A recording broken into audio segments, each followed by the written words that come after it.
So I guess I'll get started. So I'll hit reset. Control Open Apple reset. There's the floppy disk head being jammed against the backstop 40 times or something. I don't think it's 40 on this one. I forget how many tracks are on the side of a disk. 16 sectors, 140K, 4K per track. 140 divided by 4 would be 30.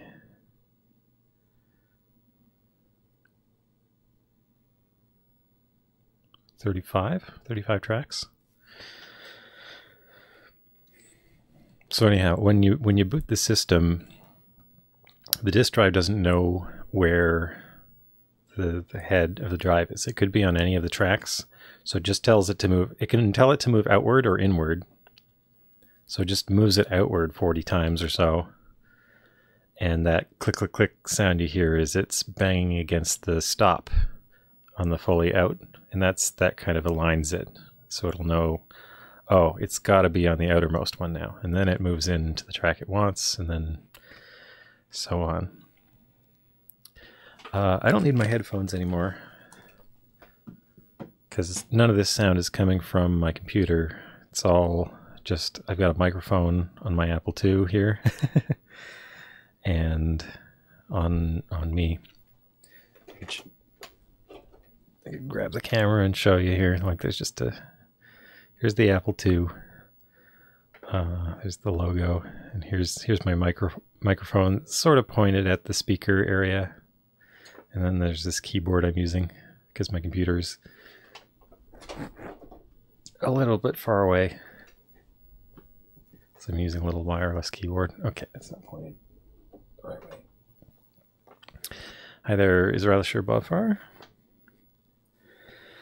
Someone made a demo for the floppy, yeah, I saw that the other day. So Commodore 64 has a really weird floppy drive where they put another CPU inside the floppy drive to be the floppy drive's controller.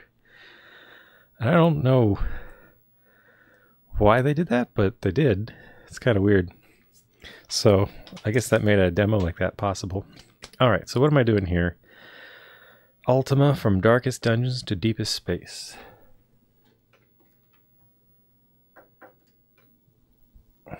And I mean, like the Apple II disk drive is like super simple inside, and it doesn't have much of a controller. It just has an 8-bit buffer that can like read a byte or write a byte. And the CPU of the Apple II has to do all the reading and writing and timing. It's really, I don't know. It's really bizarre. Anyway, let us continue our previous game.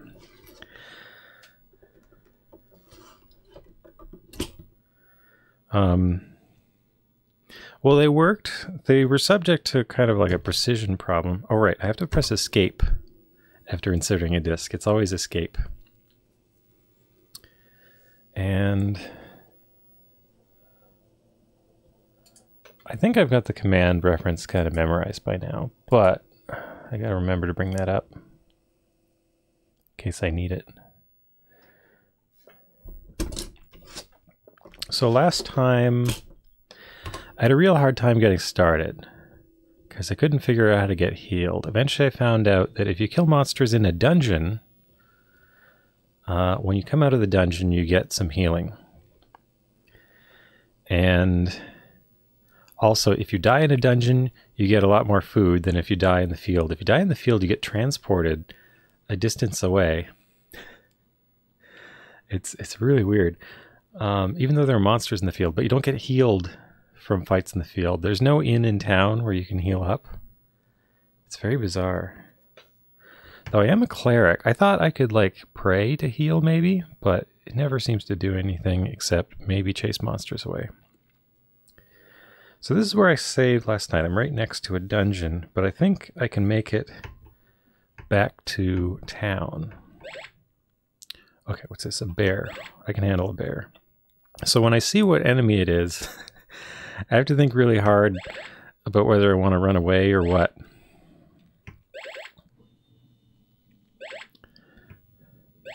But a bear is like one of the weakest enemies in the game. So one of the big problems is like when you die, you lose your weapon. So then you have to like kill enemies with your, and you lose all your gold. You get to keep your experience, but with those losses, it makes it hard to kind of get back to square one. Because you can't really fight. Okay, Necromancer. I don't know. I remember these being a little bit tough. Oh no. Why am I... Hang on. I'm going to go to my inventory screen because that's sort of like the only way to pause. The game just like never stops. No, I don't want any tips. I've been having a lot of fun like just figuring out the bizarre mechanics of this game, but thank you.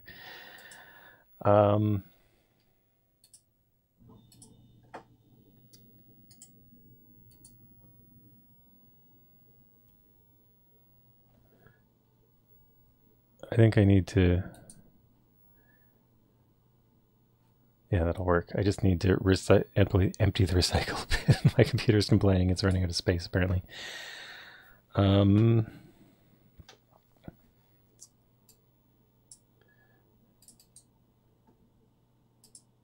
me pull up the reference card. I don't think I really need the reference card anymore, but I'll pull it up just in case I need to look at it. All right, so the Necromancer I think I can handle. So basically, like, I need to be careful and run away from enemies that are going to drain my hit points too much. Or just outright kill me because they're too powerful. And otherwise, you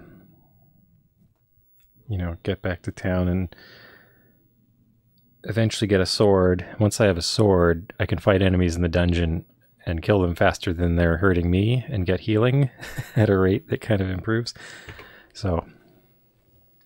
I don't know. That's what I found. But so once I was able to do that, I'm finally in a kind of grind loop where I can go to the dungeon, get a bunch of money, come back to town, buy something, go back to the dungeon, you know. So hopefully the days of... I always forget. I got to press escape. Did I figure out how to heal Gross Goodwill? So I know I can heal by killing monsters in the dungeon and then leaving the dungeon. That's the one way I know. There might be others, but I don't want to know about them. I'll figure them out. Or not.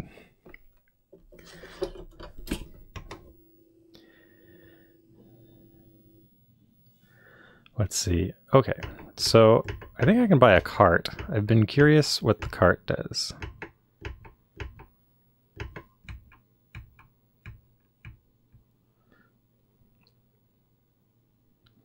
Walking through town is quite slow. I imagine it's a lot snappier on like the 86 version. Okay, super duper new and used transportation. Can't afford the raft, but I can buy a cart. Sold. So I don't know if they'd be selling new weapons yet.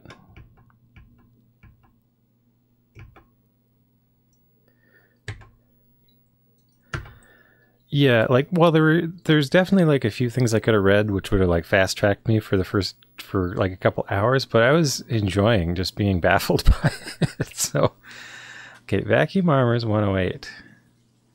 If only I could sell a used horse, but they don't permit that. I should have looked at the prices better. 180, 225. Okay. So I could probably skip the vacuum armor and just go to reflect at some point. I don't think they sell anything better than a sword. Oh, wait, bow and arrows. Wand. Well, that's new. Better buy that bow. Maybe I'll need it. Like what? Sometimes I'm attacked by like hidden archers.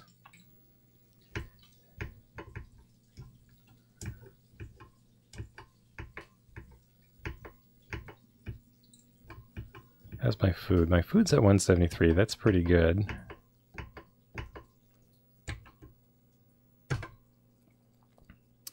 So what else is in...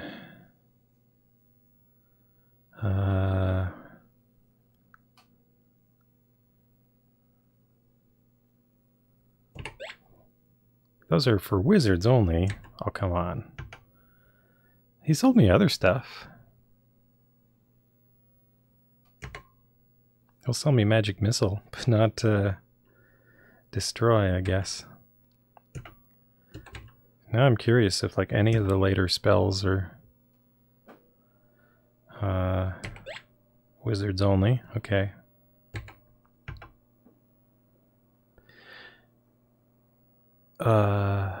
Create wizards only. Okay.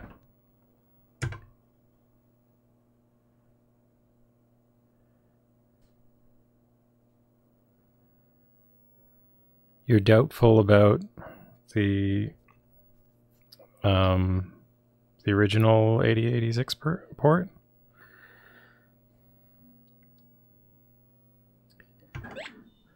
Okay, I can't get Blink. Now I seem to recall Blink being a teleport spell in like another game. Maybe buy a look or a ladder down, because I don't think I have one of those. But you buy a spell and it's like a one-use affair. Okay. So I've got kind of one of everything that I can get, I guess. And maybe I'll go talk to the barkeep one more time. So, because this version predates the Apple IIe, the key arrangement is designed around the original Apple II. So the left and right arrow keys work, but the up and down ones don't. And they've replaced it with return and slash, which is really awkward because they're not next to them in a logical way. Let's buy... You best know the princess will give great reward to the one who saves her, and an extra gift if the player is 8th level or greater. So the pub, they've told me kind of like the plot of the game, which I was surprised wasn't like in the manual or anything. So there's some evil wizard who's made some gem of power that I have to destroy, and apparently I have to go back in time to before the wizard was born or something and stop them from making the gem.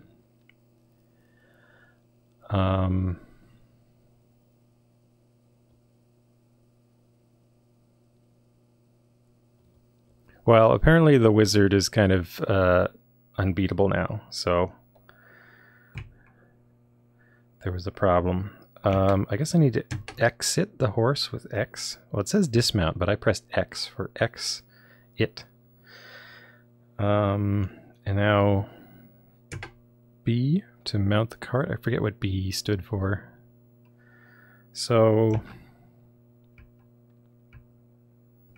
I don't know. I guess I've got a cart. I don't know that this is better than a horse. I can't go over mountains with it. I assume I can't go in the water. No.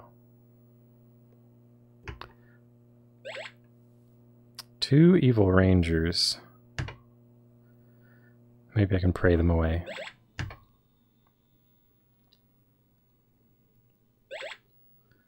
It's probably easier to run.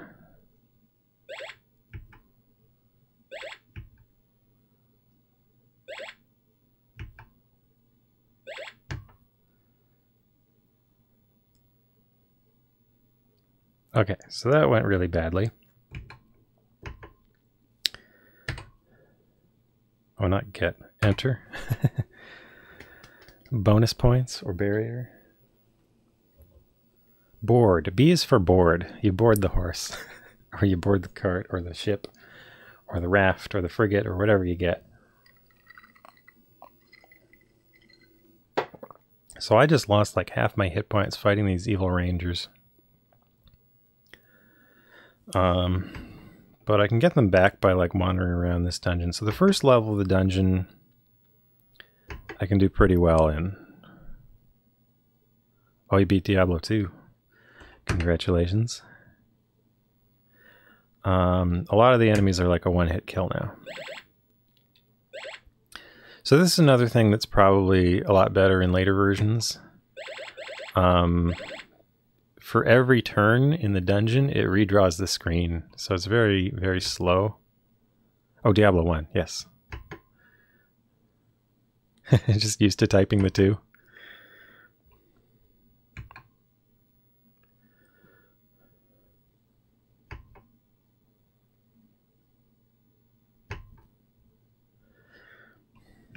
So I feel like I'm powerful enough that I can kind of...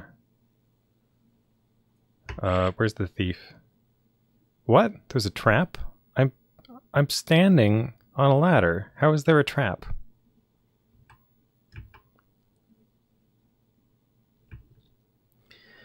Okay, level 2 I don't like.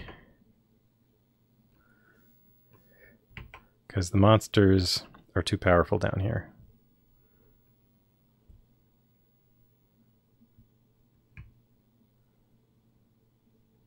Where's the giant rat? Where's the giant rat? So this is one of the more annoying things about the... So like, you have to redraw while you turn around to try and figure out what direction you're being attacked from.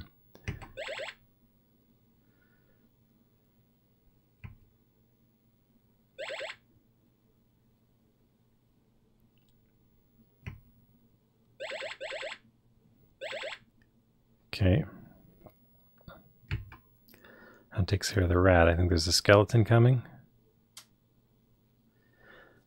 The skeleton's not coming because there's a trap right there. So I accidentally stepped forward, I think.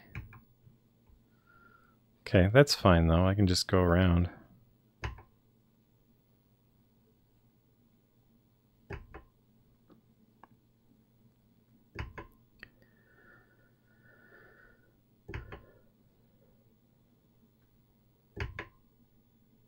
So I think another room or so, and I should return to the start. Hi there, Glitch Witch. How's it going?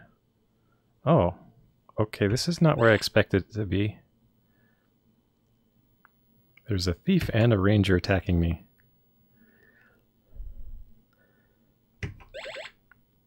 Take that, thief.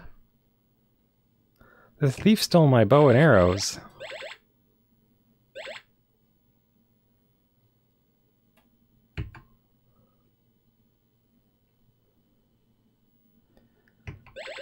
You're fabulous. Glad to hear that.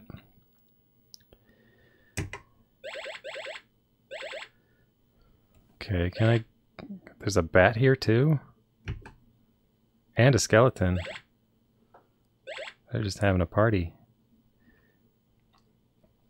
See, I'd already pressed the button to turn to face the bat, except the bat's not where I thought it was. Apparently.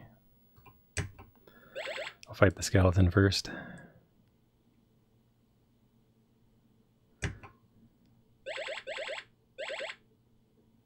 Okay, I'm sad that I lost my bow and arrow.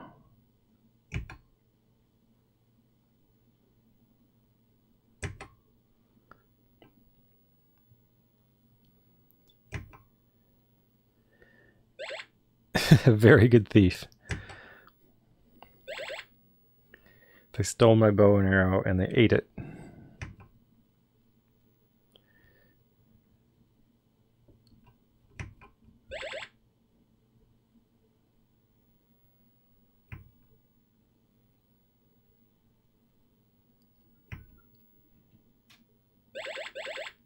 Okay.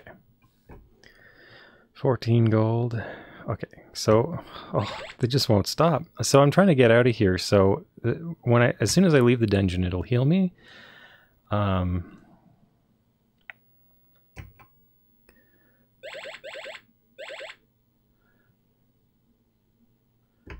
maybe I should just step forward here. I think this is the way to... Oh, wait, no, this is the way I came. Hang on. Sometimes if you search a wall, there will be a hole in the wall. These dungeons are really weird. Like, there are hidden paths, like, everywhere if you search for them. Sometimes, like, you can just try and walk into a wall, and you'll go through the wall sometimes. Okay.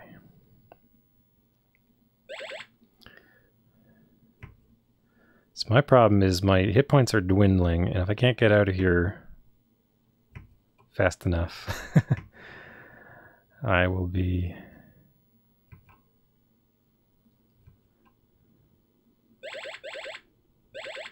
Well, I'll be killed, I guess. Let's go.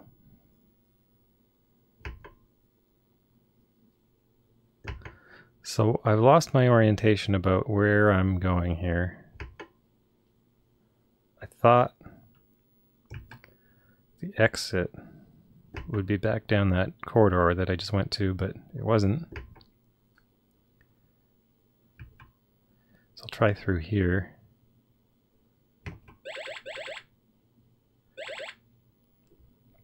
So this is all good experience.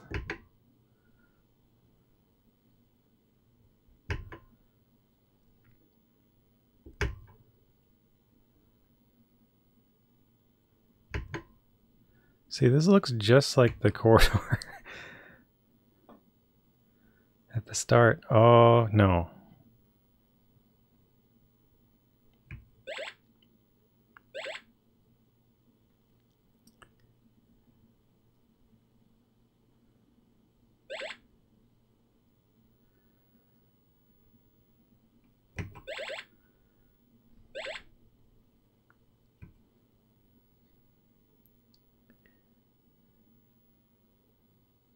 Oh no, there's a giant rat the other way too.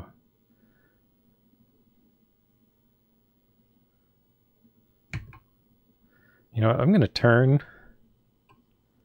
How old was Gary when he made this? I'm not sure.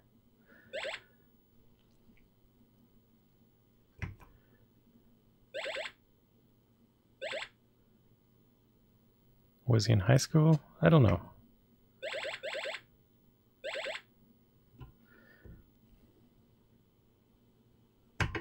Okay, let's just try and run from the bat here. Maybe we can just get into the next room. Okay, so I thought there would be a ladder here, but there wasn't. I'm going in circles, aren't I?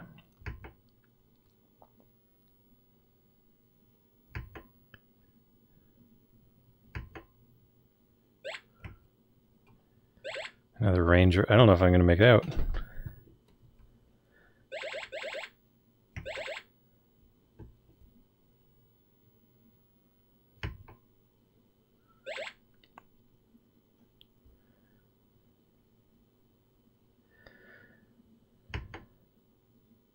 So the thing about the Apple II is, like, it will always cue one key press.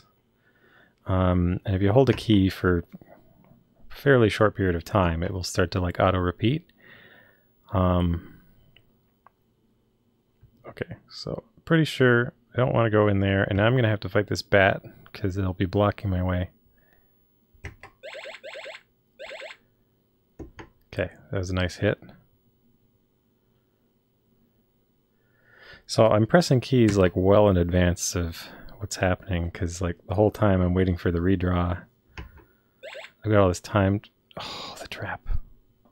That's why I'm disoriented. I fell down into the trap hole and then didn't know where I was going. Okay, the skeletons down here are way more powerful. I do not want to fight them.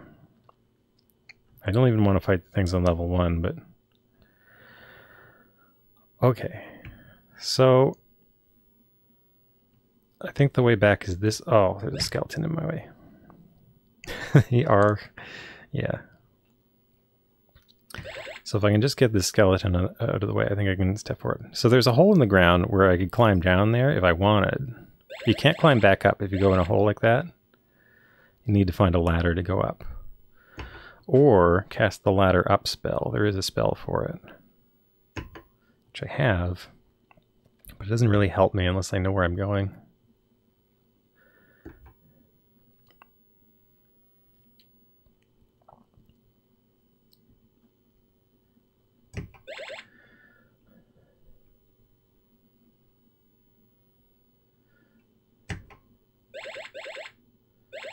All right.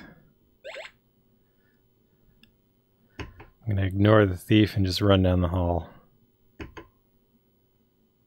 Let's see if I can get out of here with my life. There it is. And this is only level 1 of the dungeon. I've seen a level 3, but didn't make it out. 182 hit points. So like back to... Does ladder up work on the first floor? Maybe. I haven't tried it. That is a thought.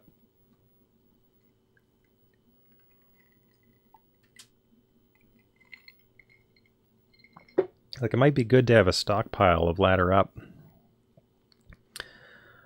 Okay, so... Well, that turned out well. I got like 200 gold and more hit point than I started with. So I guess I'll go back in.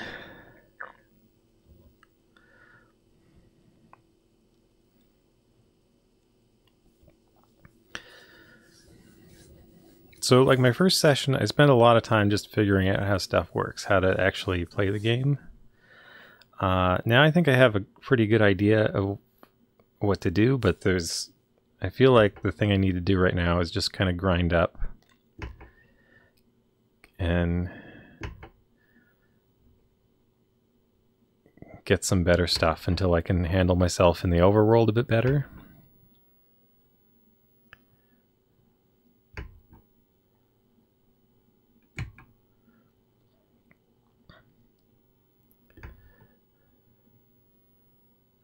So I could, now that my hit points are kind of back up, maybe I could go down to the second floor, see what's down there. So I've got 2 quests right now. I'm supposed to find a Tower of Knowledge. That's what Lord British wanted me to do. And I found another king, the Lost King, who wanted me to find a gelatinous cube.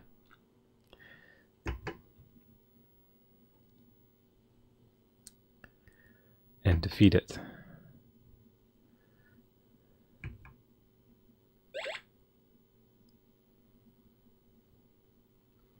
Okay, so the thieves down here should be more fierce. How did you get behind me?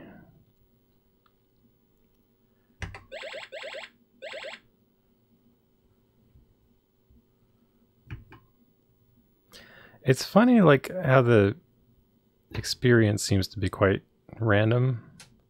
Or, like, everything seems to be quite random. Like, how many hit points an enemy has. Oh, there's a thief somewhere. Oh, here's one. There must be a skeleton behind me.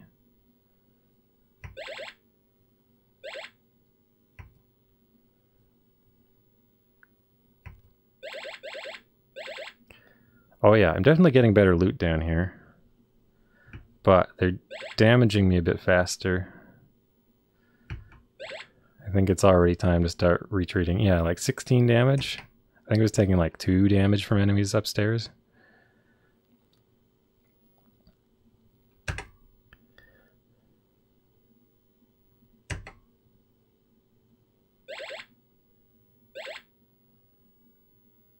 Or maybe that was just a high roll.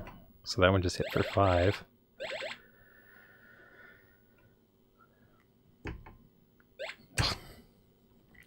There's a bat in my way.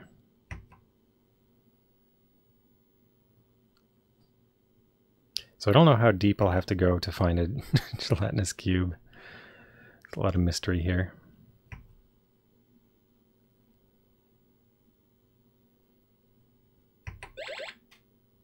Also, I don't know if like the dungeons are all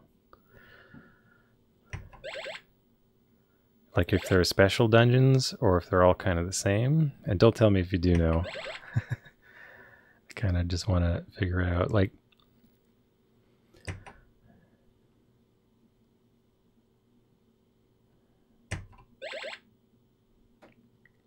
it's just curious to me because they just seem like to be like, you know, here a town has a well and a town has a dungeon, that kind of thing. Like just like a common feature of the land that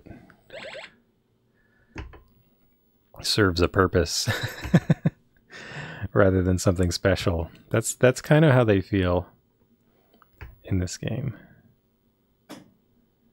Okay, well, there's a rat in my way.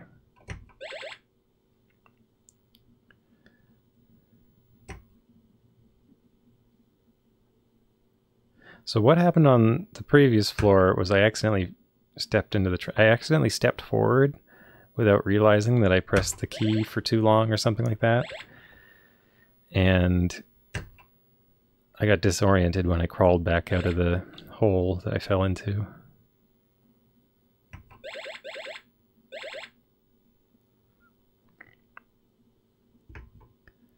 All right.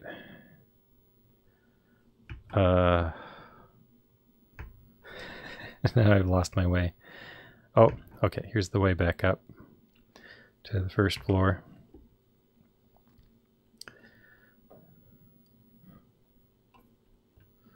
Wow. Yeah, my experience is going up way faster there. I'm level 4. I think I started this session level 3.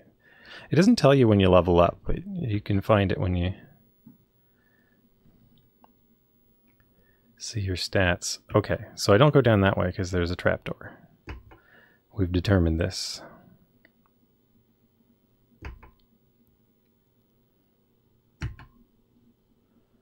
There's a ranger?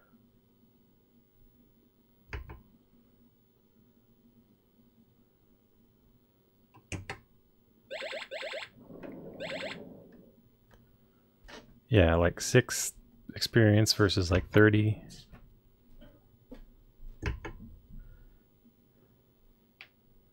Second floor is where it's at, I guess.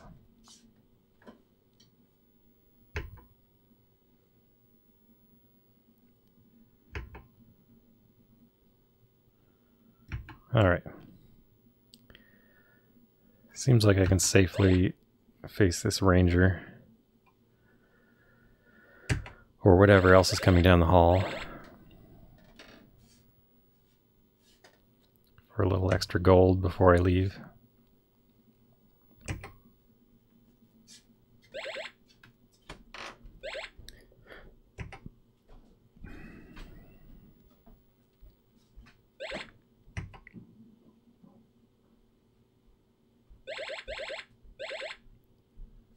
All right. Anything else coming? Looks okay. 282 hit points. Whoa. Okay. So I've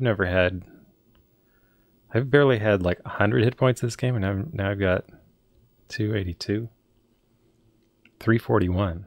I just gained 282.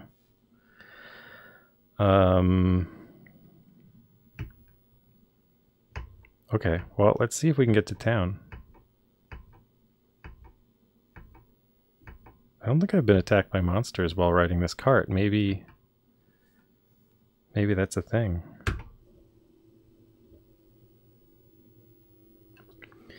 Okay, so do I want a raft? If I got a raft, I could go in water. I don't know where.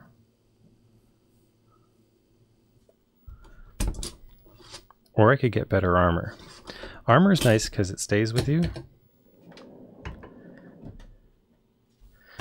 I'm kind of annoyed that if I buy a bow, a thief is likely to steal it.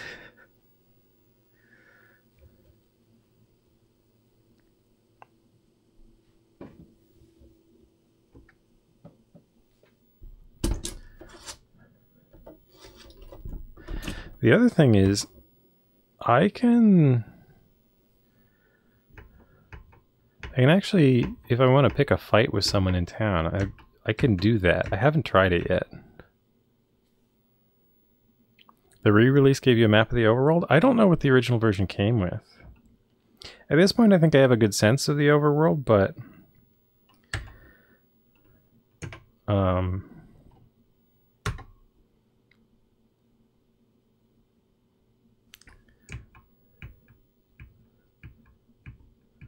at the same time... So it just had the manual, the playbook manual, and the reference card. That's all. It didn't have a map. I couldn't find information on like what it came with, and I did see pictures of maps, but they were clearly from. Whoa! Air car shuttle. Okay, I can afford the raft. I'm going to buy the raft.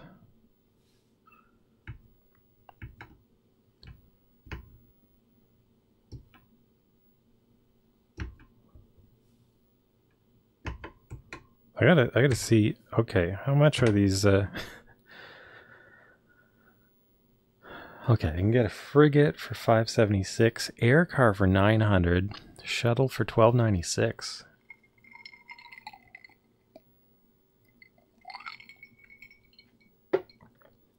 So I bought all these horses, and I don't know if they're just wandering the earth or if like only the last horse shows up.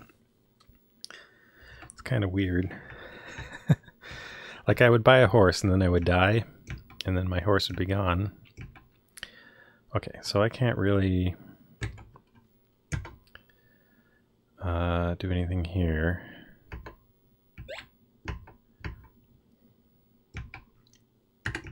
But I just want to check on the shop. So they keep like getting new stuff. Or I've never seen new stuff in the magic shop though. Okay, so there's a wand, there's a bow and arrows. It's not clear what to press to cancel the transaction. Bought a bunch of food. Okay, well let's just go have a drink.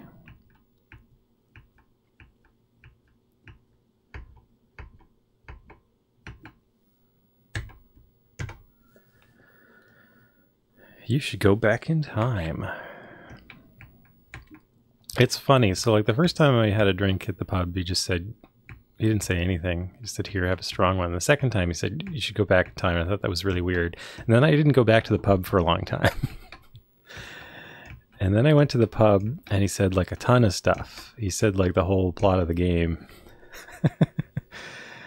And then if you drink too much, you get seduced apparently, and you wake up with no gold.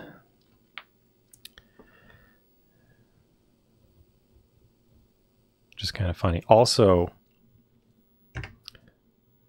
so you see my wisdom is 27. It started out at 30, which is funny. It's like every time every time I drank too much at the pub, it went down by 1. And I guess that's permanent. Which is kind of hilarious to me. Okay, so no, I do get attacked on the cart.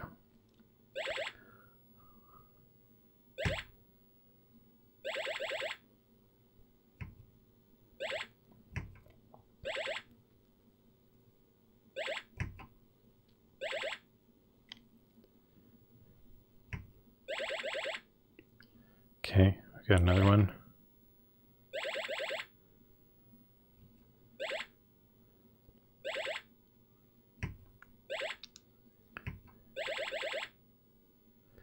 So I'm not really sure what the advantage of this cart is then.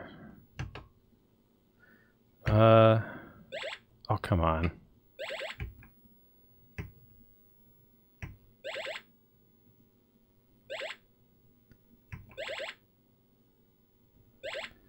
Yeah, I read the manual and I read the reference card. Well, the reference card, I couldn't find the original reference card. So I read the reference card for the 86 version. But yeah, they don't say a lot. I'm gonna get a new bow because I can afford it now. And then I'm gonna take a ride in the raft. Oh, I bet sea creatures will come after me, though.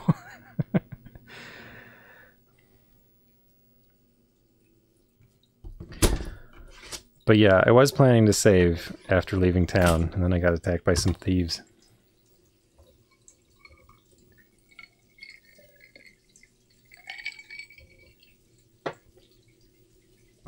I saw a screenshot of this game that looked like a single town, and it was surrounded with like all these vehicles.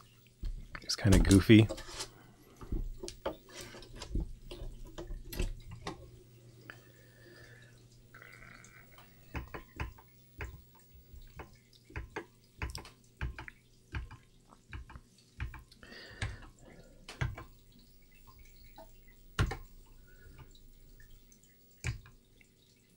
What? Why am I... Oh! It's 4 for each. Now I can't afford the bow. Okay.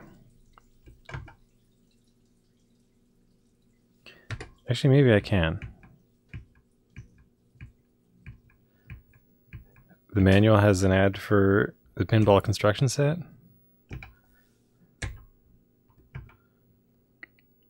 I didn't see that. 49. So I can't get a bow and arrows.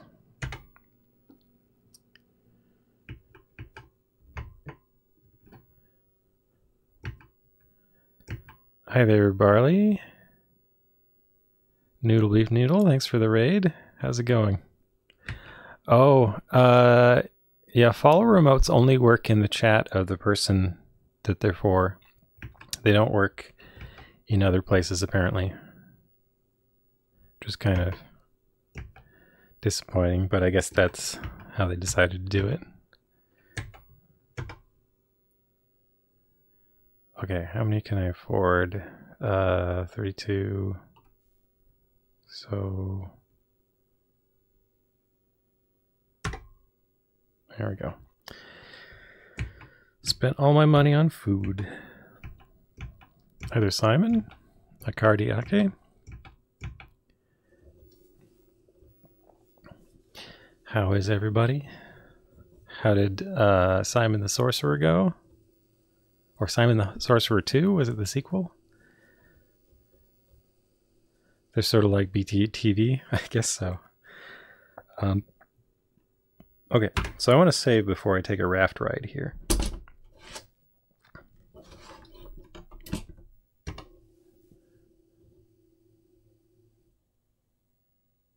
One moment for house cleaning. Now saving game. I don't know if you can hear the floppy disk very well, but it sort of loads for a moment and then it just like pauses when it says house cleaning. I don't know what it's doing. But now the floppy's running again. It's actually taking quite a while. Okay, now it's done.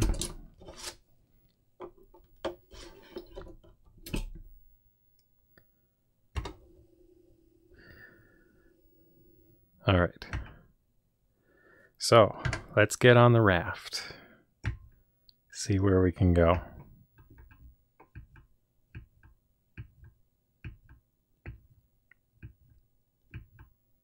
How far out to sea can I go on the raft?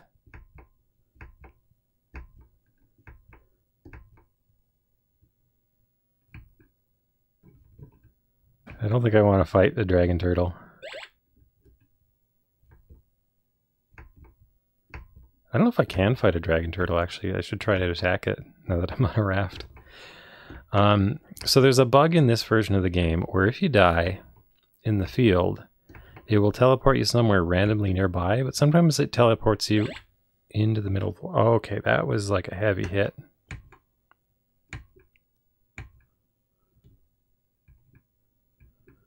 What's this town?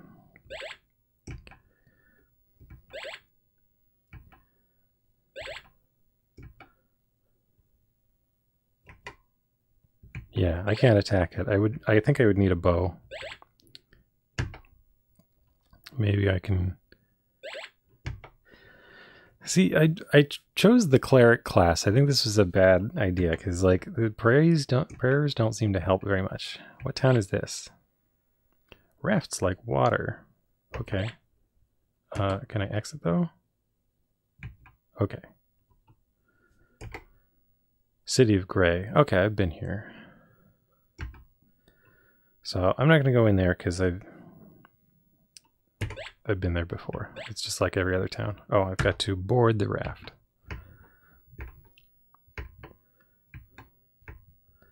Oh, hey. Okay, here's an island. Okay, I definitely want to know what this is about because it does not look like a town or a castle. What is it? Some orcs interrupted me while I was trying to figure out what was going on. Do I want to fight them? Let's see. 268 hit points.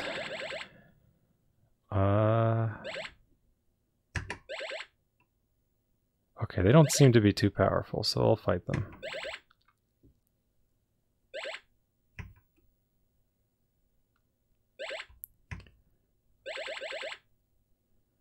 All right. Gold. Nice. Okay. What? Necromancer? Oh, Necromancer tends to be powerful.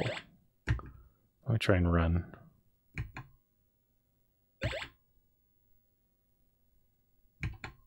Okay. The Tower of Knowledge! Okay. A quest is completed. You hear someone say, Turbis Scientia Magnopere Intelligence +7.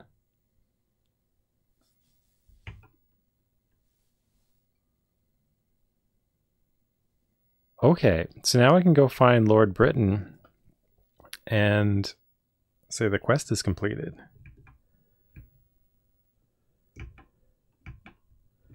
That is awesome. So I just have to survive the raft ride home. Hope we don't get destroyed by a dragon turtle. Do I want to go around this? It's a giant squid this time. So it's funny to run away from... Oh, have a good night, Noodle. Do floppies stored well last this long normally? No. Like, floppies this old, I would say like there's a good 50-50 chance the data's unrecoverable. Or like there's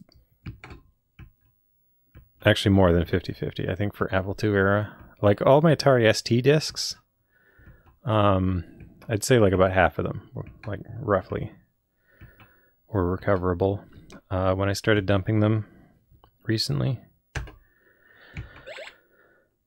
Okay. What is this? Nest creatures? What? Those don't look like nest creatures.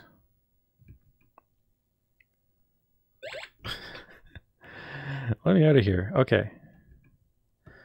So I guess the cart is better than the horse. Oh, I bet I lose less food while riding on the cart. I bet that's the difference. But I'm not really sure.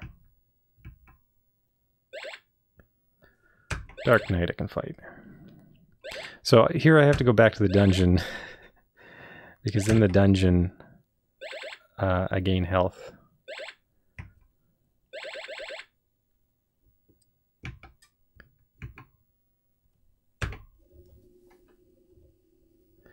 Yeah, it's got a bunch of D&D stuff. It also had a character class called Hobbit, which apparently in future versions was called Bobbit, like in the 86 version. I don't know.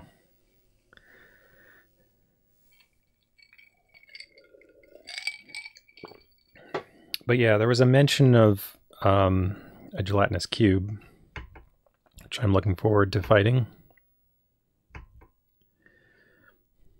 So I'm going into this dungeon just to gain some health before I go on a trek to get back to Britain. Britain is a place on this continent, and it's where Lord Britain has a castle.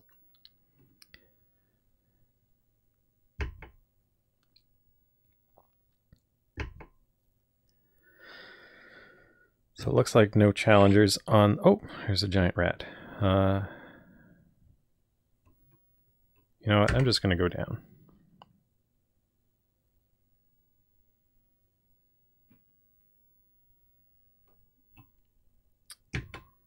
I can turn around with one move. It's kind of interesting.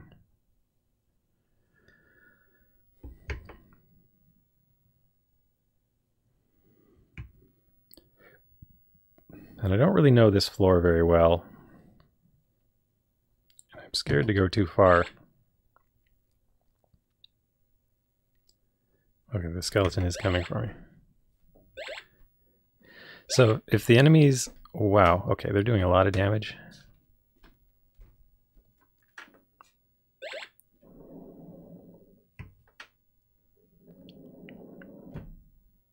That bat is messing me up.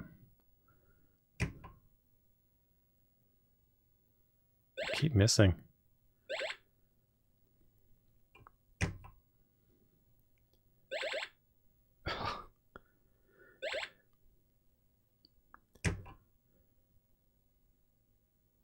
Come on.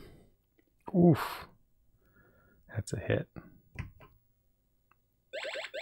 There we go.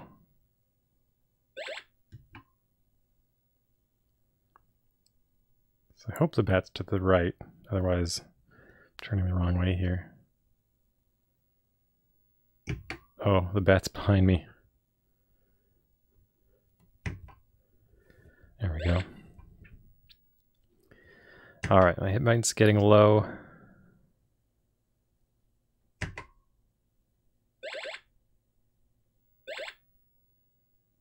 I'll probably walk directly into the gelatinous cube before I see it, maybe.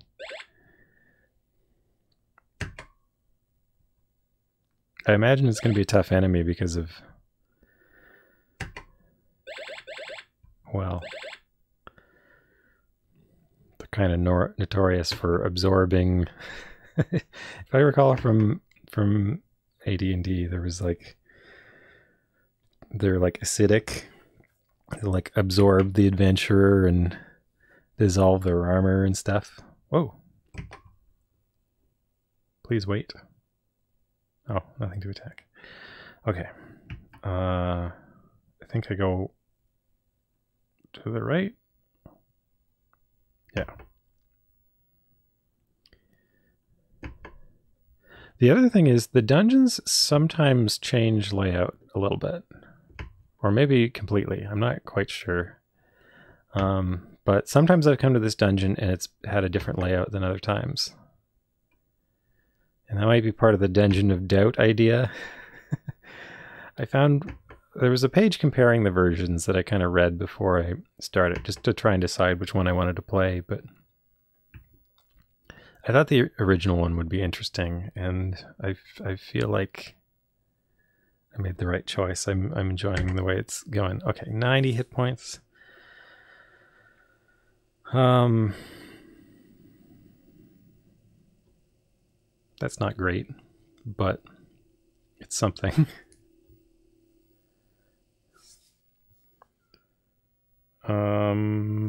So let's go back in.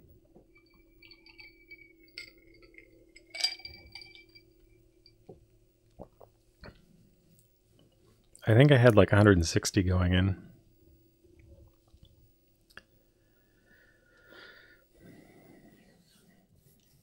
But I bet I can earn another like 100 gold or so. It should be enough to upgrade my armor. And then I can get out of here.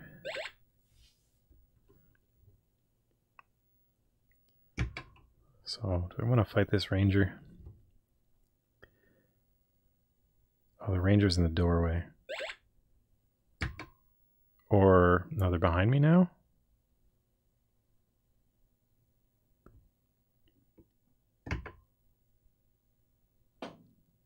You know what? There's probably a hidden door to like the left or right there that I didn't know about. I should check it on my way back. Because I bet I was being attacked by this from the side. Okay, this ranger's still after me.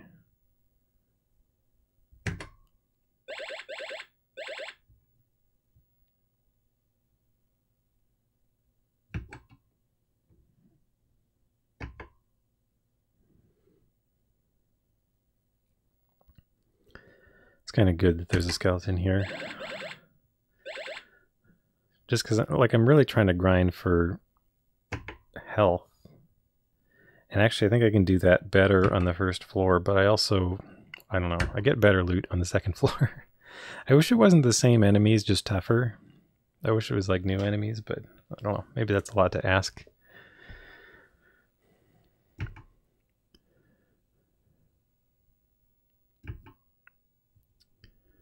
Okay, there's a bat here.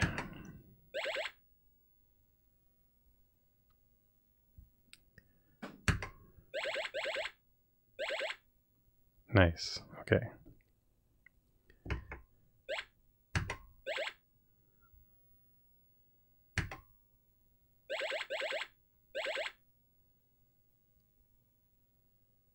There's a skeleton now.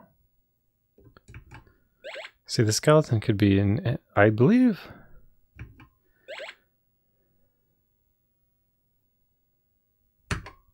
See, the skeleton's attacking from behind, and this seems like it should be impossible. That means there's a doorway there.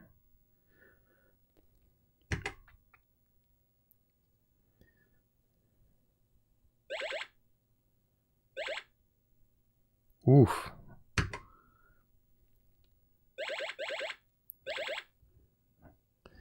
Okay, so I could press I to search, and I bet I'll see a door there. Yeah. I don't want to go through. My hit points are down to 82 now. Gonna climb back up. You're trying to remember how you dealt with the thieves? Like, it's possible a lot of subtle stuff has changed in later versions. Like, from what people have been saying as I've been playing this, that it sounded like the later remake was pretty close and basically just feels a lot faster and a lot less buggy.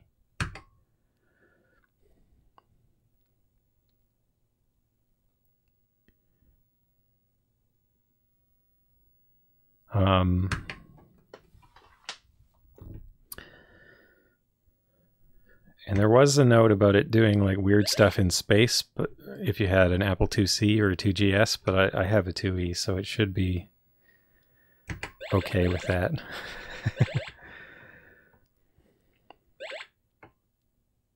Where's the giant rat?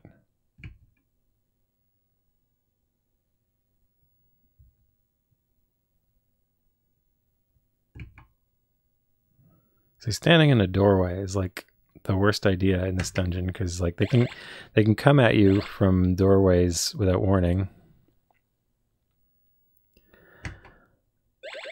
Yeah, I also read that like the DOS port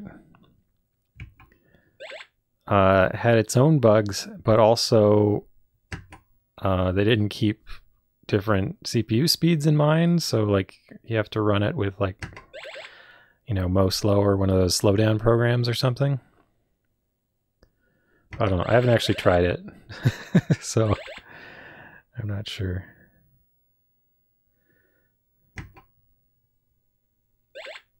So I've been interested in these games for a long time. Like, a friend of mine was playing them years ago and said they were really, really good, especially Ultima 4, and that I could just skip to Ultima 4.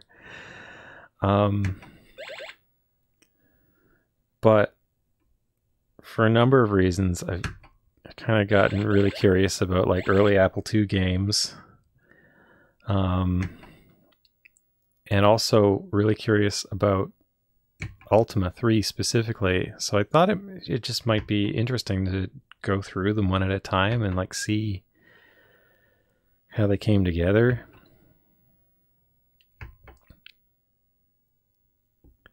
So I thought I might as well start at the beginning, and I thought I might as well start at the beginning. So that's why I picked the 1981 version instead of the 86 remake, which I'm sure would play a lot faster. I'm sure I'd get through it faster and have like mostly the same content.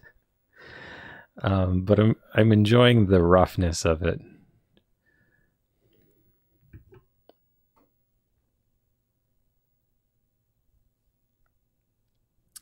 Yeah, a lot of people say 2 is the worst one.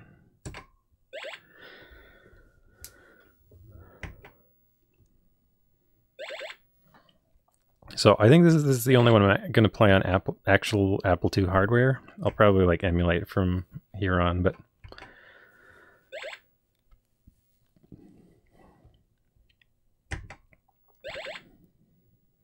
and then the fourth one, I'm still not sure what version I want to play.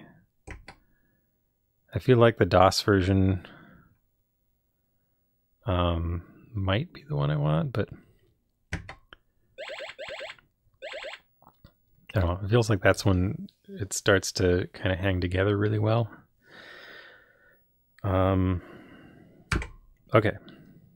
Oh, there's still a bat. Wait. Okay, 248 hit points. There we go. Doing well.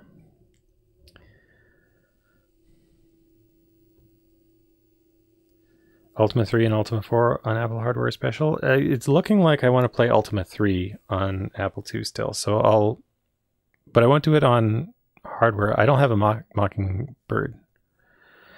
Mockingboard. So it kind of makes me... I'm going to save here. And I'm going to try and go over to Britain. Got lots of food, lots of hit points. And in Britain, maybe I can complete a quest and see what the king thinks. Because I haven't seen what happens when you do that yet.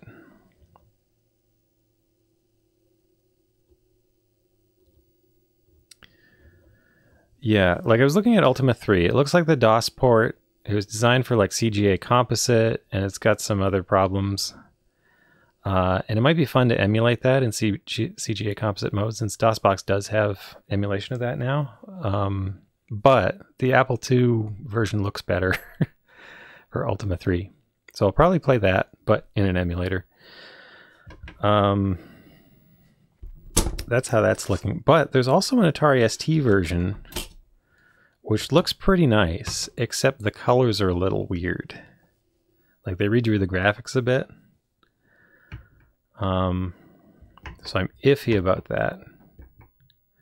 Okay, so instead of going back to Moon,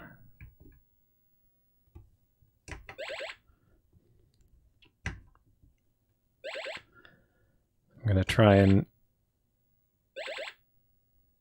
Yeah, I don't want to play any like the fan patches or anything like that. Like I want to play it as it was. Like I kind of like it the way it was. And I know like some people would have more fun that way, but I don't know. The same way I'm playing this. Like I'm sure the main difference between this and like the remake is that I would, you know, I would move through everything a lot faster and stuff like that. Like,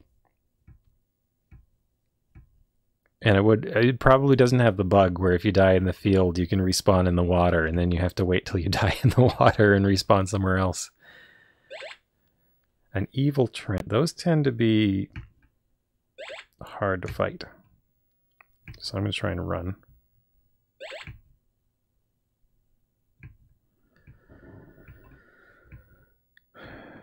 So I don't know exactly where Britain is, because like a lot of this area I've explored by being teleported around. Okay, here's the maze of... Kind of curious. I wonder if I could get a raft on that pond. So there was a tip about rafts being magical, but... Okay, here's the south end. It seems like I am having less encounters on this thing, which I kind of like. Okay, knights tend to be lower power, so I should just fight it.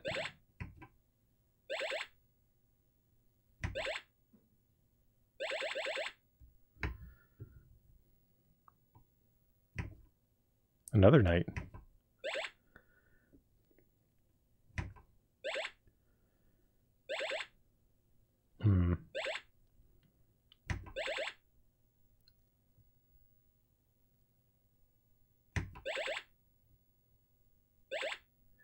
Is Ultima 4 free? I knew Ultima, or like one of the later kind of offshoots, what was it called? Savage Lands or something like that? And the Martian, the one where you go to Mars. I don't know if like...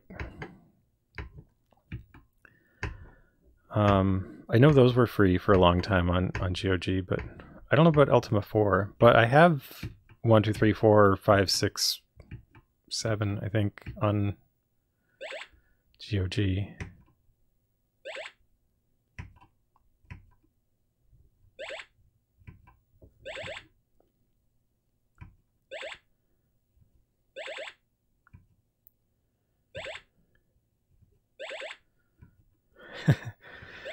So I need to survive the trip.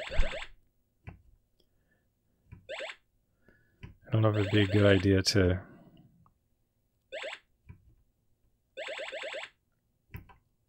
Seem to be doing well against the orcs, so... Okay. What happens if I pray?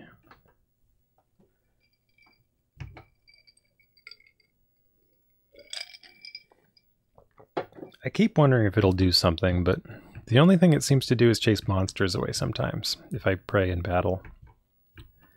That's the only effect I've noticed so far. Oh no, I gotta go through the mountains to get around.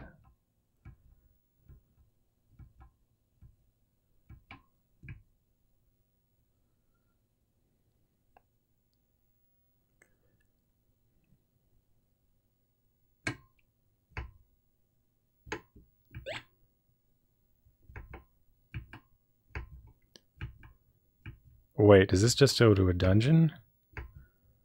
There's nothing past it, eh? Being attacked by a bear.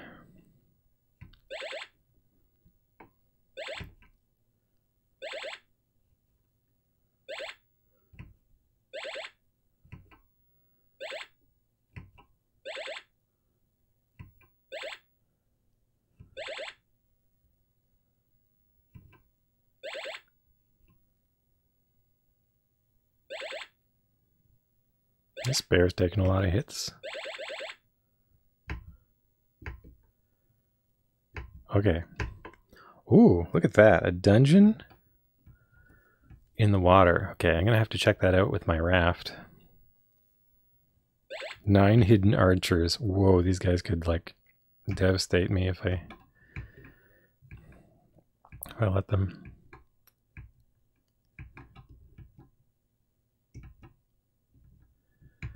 Yeah, I saw C65 versions. I don't know if I want to try those, because like none of those were the original. And I don't actually have much nostalgia for C64. I think it's kind of a neat console, but it was never one I spent a lot of time with, so I occasionally look at C64 games, but it's never really my go-to. Like I was talking about Ultima 3, the Atari ST port looks kind of neat, and I would kind of consider it because I had an Atari ST growing up. Oh, okay, here's Britain. Whoa, I was close to it the whole time. So I only have a vague idea of the map. I guess I could make a map, or I could look up the map.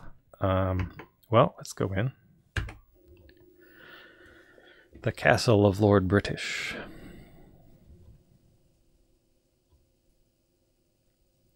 Yeah, there's one on Mars, and there's one like in a kind of jungle theme, I think.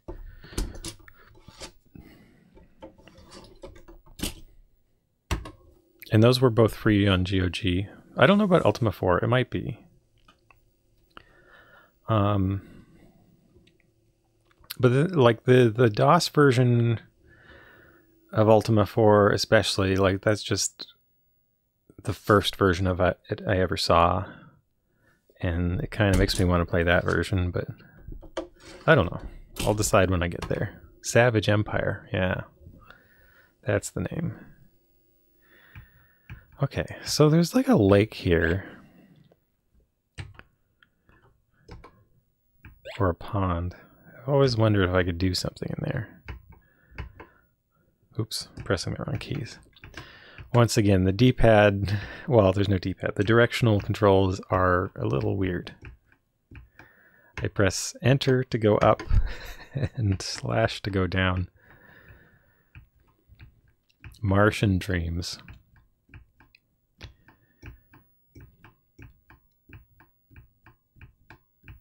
Yeah, well, they looked like they weren't really, like they seemed kind of off-brand, so I don't know. I think I started them up once. Transact with King. Ah, Beppis, you're back. For this, I will give you strength. Oh, nice. Do you offer gold or service? Here, more service. Good, go and find the Tower of Knowledge. Wait, can I do it again?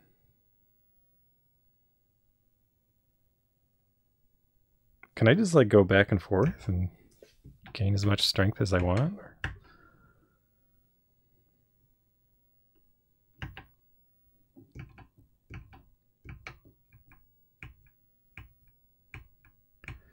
So I think I might be able to unlock the cells in this place, but I think also the guards would come after me if I did that. It's weird that like there's an armor and arms area, but it seems to be empty. And there's a gesture that runs around saying that they have a key sometimes.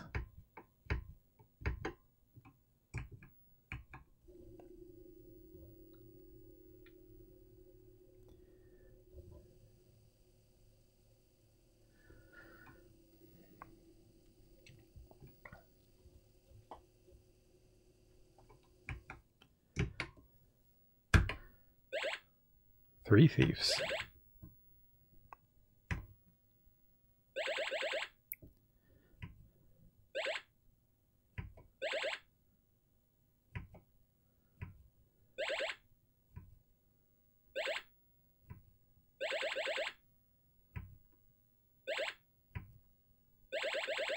There we go.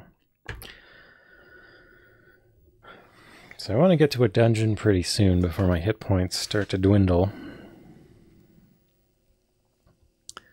But here in Britain, maybe I can buy some better armor or something.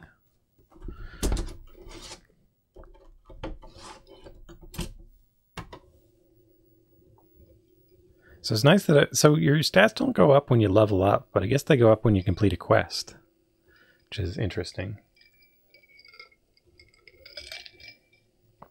That's another thing that reminds me of Xanadu. So I played Xanadu like a year ago. It was really interesting.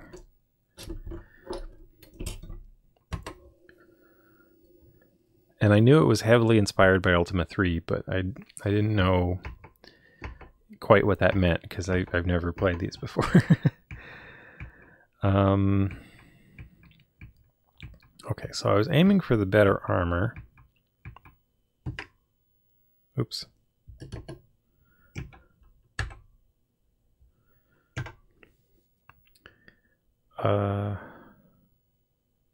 Is this cheaper than it was before? Seems like the prices change kind of randomly. Ready, armor, reflect. All right. Sell. Do I have plate mail? Okay. So I have a reflect suit. And a fair bit of gold still. Let's see what transportation costs over here.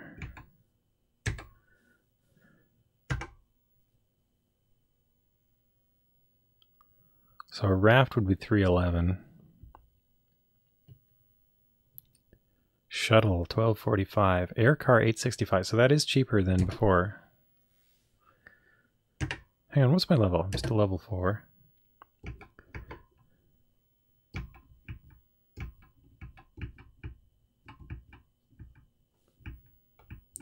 So it takes a while just to like walk around town.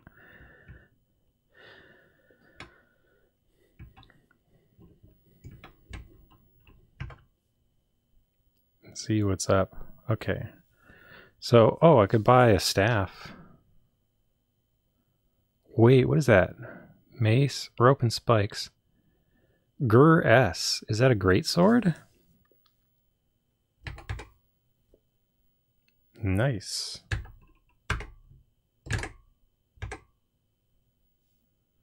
Okay.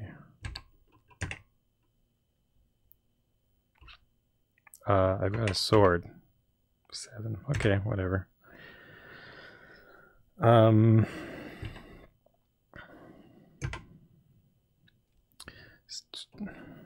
I could buy a staff, but I feel like the staff is for the wizard.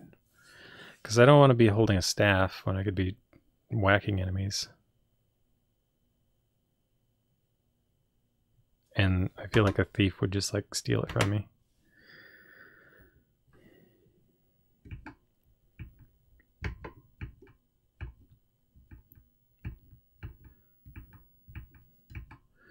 Let's just get like an obscene amount of food here.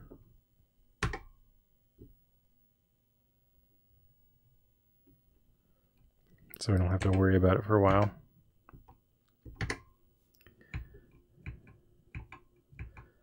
And then maybe I'll buy a few spells. Hi there, G-Force. It seems to be going well. I've completed one quest now. Lord British wanted me to find the Tower of Knowledge, and I did. I came back and he gave me some strength. I've gained a few levels. Gotten some better armor here.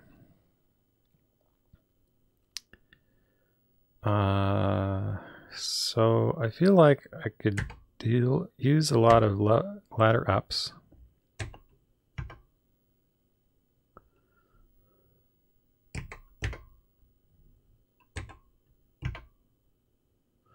I also feel like I don't really need ladder downs.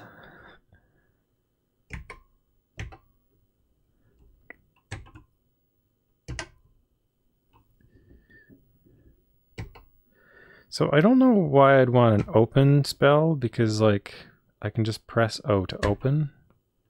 So I don't know what that does that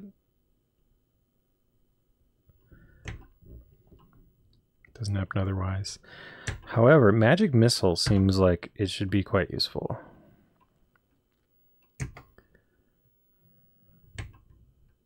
See, if I could keep the thieves off me, I could buy a staff and then like use magic missiles a lot against like the tough things. Knowledge is that could be a justification for why he gave me strength for going to the Tower of Knowledge. So so after I went to the Tower of Knowledge, he asked me if I wanted to do service or pay him gold again. You can give gold to the king. I haven't tried that. I wonder what it does.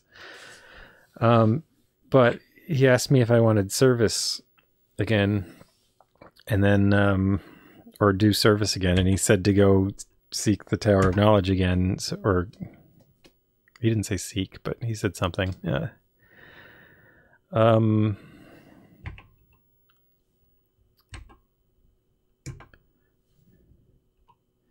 So it makes me wonder if I can do it again. It just means to like kind of take a raft out to the corner of the world and then come back.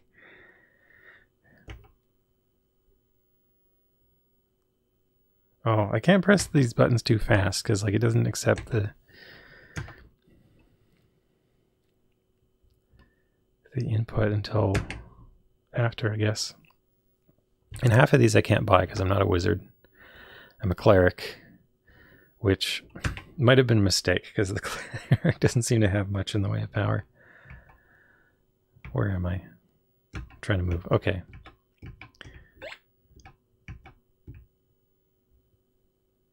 So as a cleric, I can pray.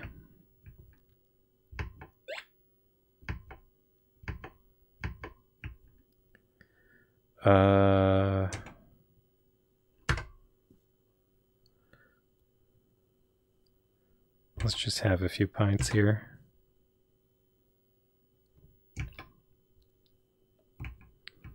I don't think I want to risk a third one. Well, maybe I will.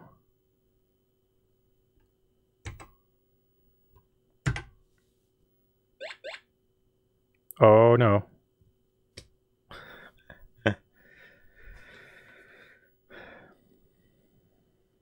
Could this be the first RPG where NPCs block your path? Maybe. Alright, so my money was stolen. Everything else is here.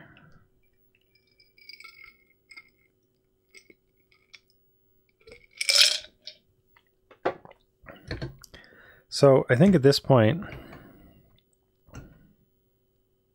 where am I? Okay, there we are. Oh, wait, I wanted to check my wisdom. So my wisdom's down to 26. So 4 times in this game, I've gotten drunk and lost wisdom for doing so.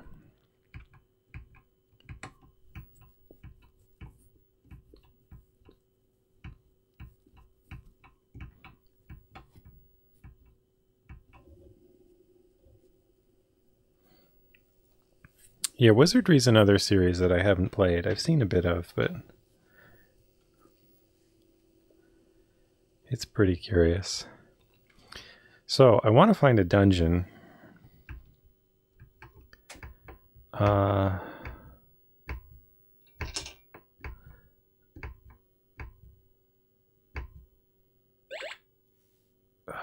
Evil Trents. I don't want to fight those.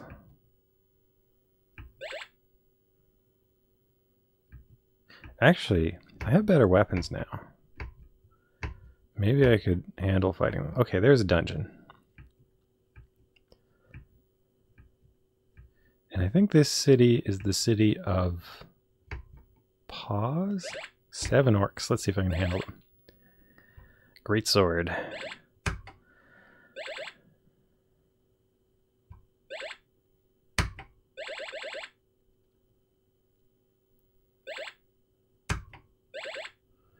That is a lot of orcs.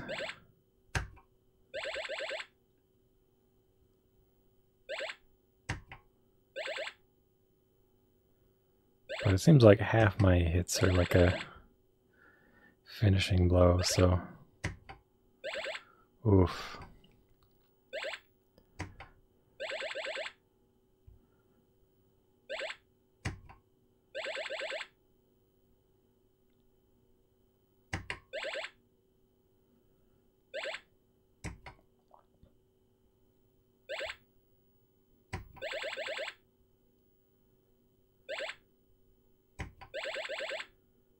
Alright.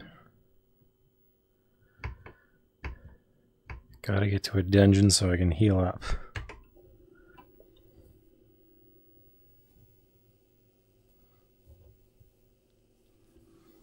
Wizardry 1 on 2E might be special.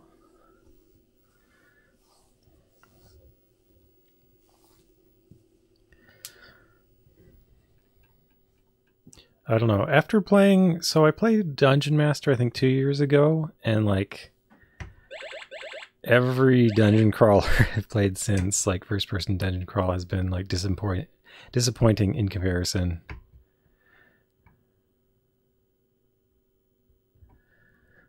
Since, and... I don't know. I'm waiting for myself to get back... I guess this game counts, but...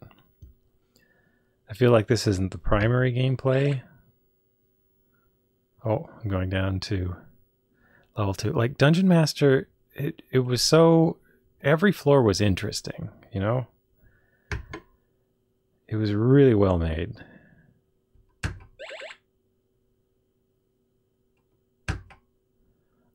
Whereas, like, a lot of dungeon crawlers I've found, it didn't have that level of cleverness to its design, I guess. Like, it just... They took playtesting seriously.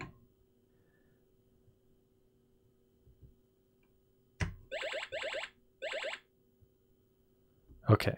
I'm doing pretty well down here, but I don't know how to get back up. Oh no, I'm on level 3. Now I'm scared.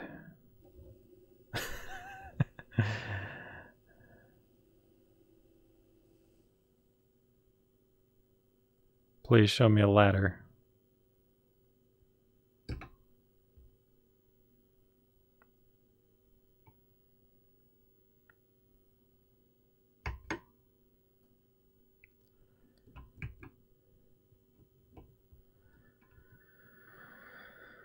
So I desperately want to find a ladder up.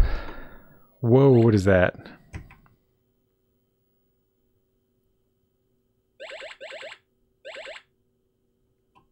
Giant spider. Okay, that's cool. New enemies. I gotta get out of here though, because I'm low on hit points.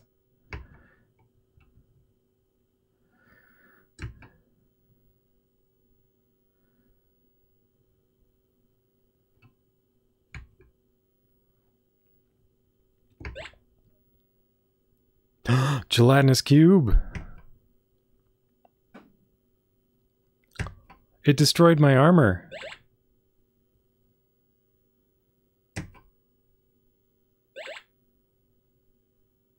Oof.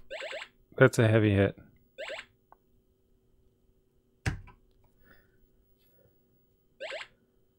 No, it's gonna kill me.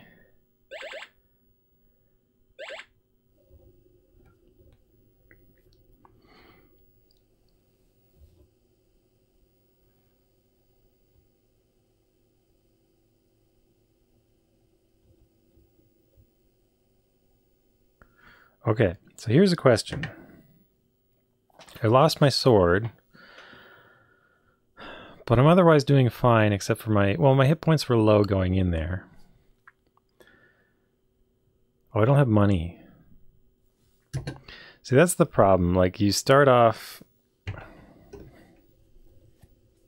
I can go into the dungeon and, like, kill things with my hands.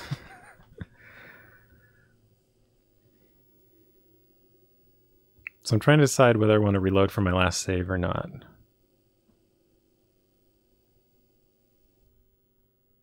Because I could do that as well. But I can keep my experience. I like that I found a gelatinous cube. Oh, right. I keep forgetting this dungeon has a trapdoor. This is why I died last time. Let's see what's back here.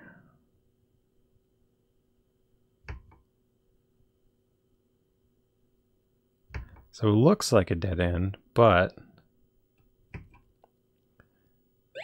Well, this skeleton sure came from somewhere.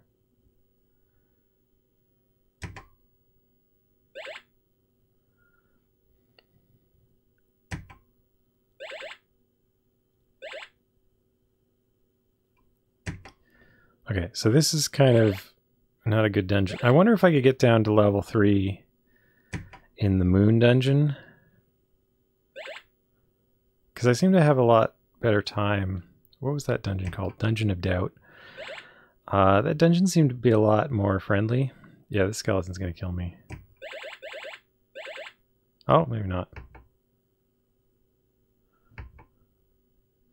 So my goal here... Okay, my path's blocked. Like, I bet there's a hole in a wall somewhere. Ah, okay, so there must be one right here. But, too late. So I'm not liking this dungeon because it's got too many, like, hidden passageways and trapdoors.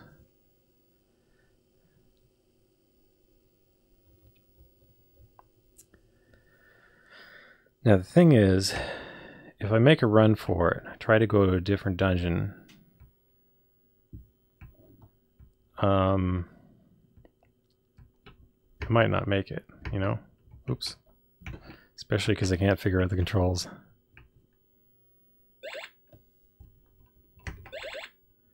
I don't know too much about the development of Dungeon Master. That's kind of interesting to hear that it had a lot of testing like that. I knew it had like a demo version, which was shown at like trade shows and stuff. Like there was, I have seen like some materials that kind of generated a lot of hype for it early on. So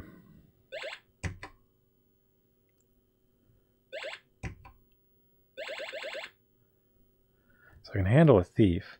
So that's the thing. After you die, if you die in a dungeon, you start with a reasonable amount of food. Oh, here's Moon. Okay. That's exactly where I wanted to go.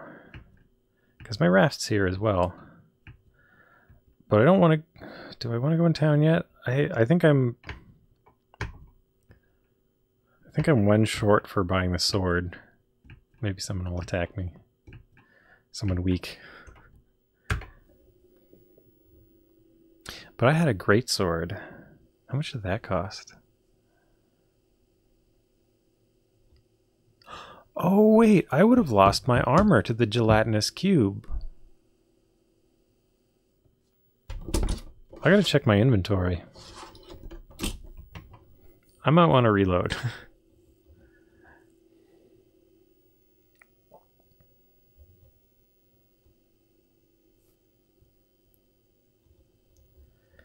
So that's worth like, well, 300 and something gold? I forget.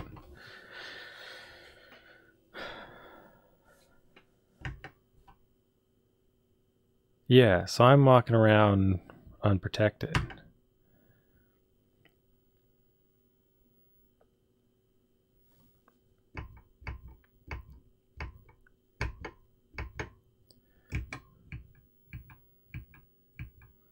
So let's see what a sword costs.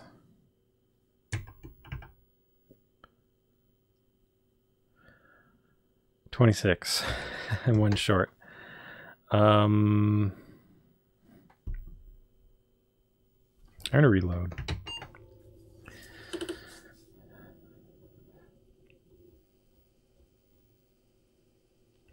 I feel like that goes back a ways, but I don't know. I don't like how that panned out. I feel like I could do just as good in the Dungeon of Doubt instead. And I have a better idea of how to get back there now.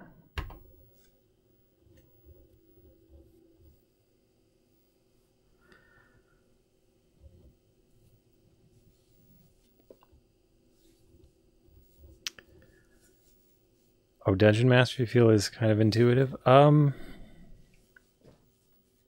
Yeah, one of the things that really gets me about it is definitely written with making your own maps in mind, and there's like so many kind of like things they do in the dungeons that make that play with somebody who's mapping it out, and like so many like newer games in that style, like they would do an auto map by default, and people talk about that as like improving the game quality of life, or like words they use. But I feel like there was something really fun and playful what they did with people who were trying to make a map of Dungeon Map. You've never made maps in Dungeon Master? I did. And I felt rewarded for making a map, because they deliberately made areas that were hard to map, and I loved that about it. It was like an additional challenge, and if you had an auto map for that, it just wouldn't, the puzzle they created just couldn't exist. Oh yes, this is real hardware. This is an Apple IIe. I don't think I'm going to play any of the other Ultimas on this machine, but I thought it'd be fun for the first one. And I haven't seen anything like that in other, like I've played a bit of Eye of the Beholder, and I don't know, it just didn't grab me. It felt much more, where did I save here?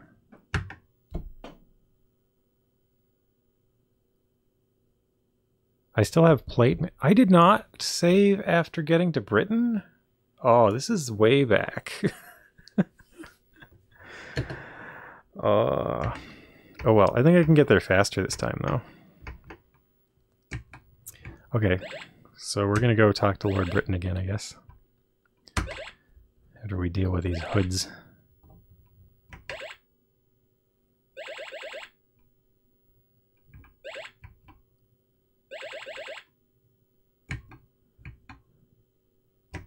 Oh, the stupid hidden archers.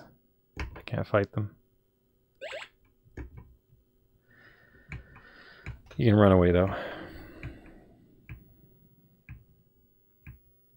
Yeah, I don't like the term quality of life. Like it I know what it's supposed to mean, and I know, like, the person saying that generally feels that it's improving the game for them, and that's fine. I don't mind people doing that. I don't mind people modding the game. I like people to play things the way they want to, but I don't like the term because it sounds like it's a universal improvement, which I usually disagree with.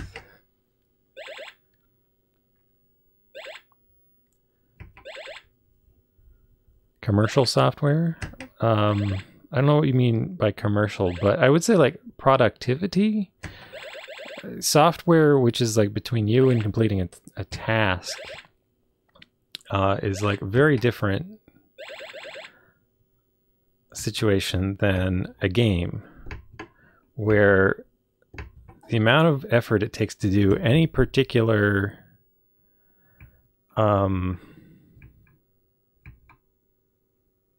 like anything in particular that you want to do in a game, like takes time, takes some effort. There's something about what it means to do it that is tied up with how long it takes, how hard it is to do, how much tedium is involved, and all of those things contribute to the feel of the game. And I feel things referred to as quality of life improvement reduce that, but I don't think they necessarily increase enjoyment. They reduce the time it takes to do a specific action, which, you know, in a thing like a word processor or, you know, like Photoshop, yeah, of course, I want something that cuts through the repetitive acts. In a game, I don't think so. That's not... Games are made with that in mind. That's part of the game. That's part of the experience. But, I mean, like, I've played games with patches. There are patches that I've liked. There are things that I would consider improvements. It's just, I don't like that term because it feels loaded in a way that I don't feel it has universal application. Metroid 2's rooms that overlap. Are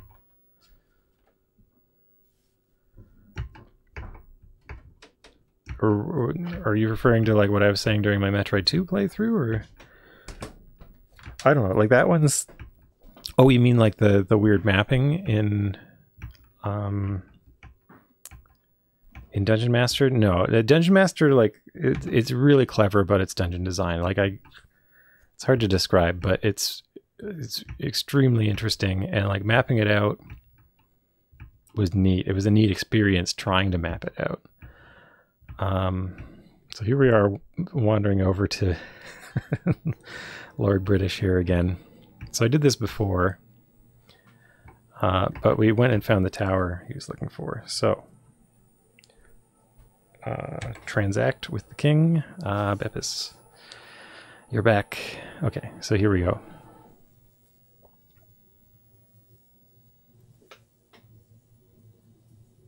Oh, I'm hearing my air conditioner turning on. I'll probably have to play with the sound in a moment. The jester stole something. What?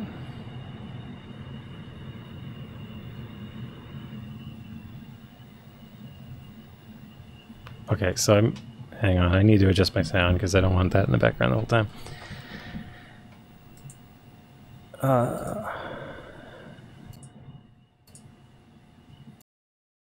There.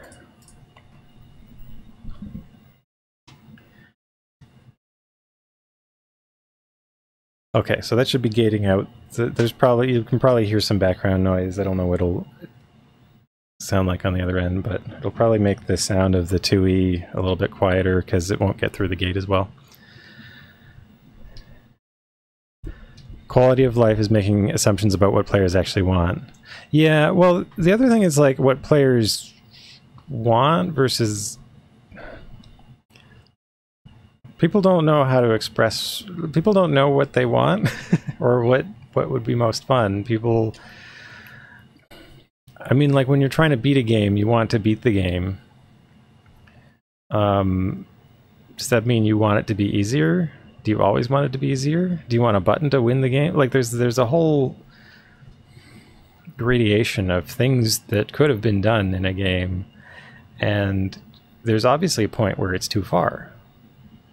There's a point where it's too easy, where you've taken away too much.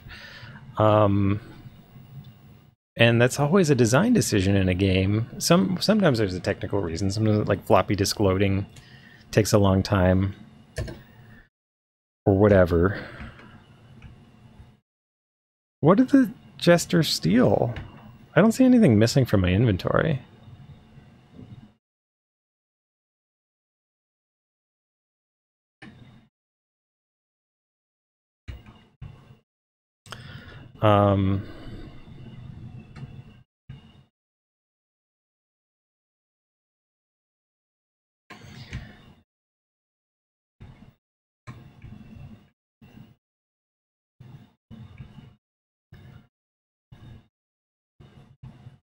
Yeah, Dungeon Master has a whole lot of things. And then there's, like,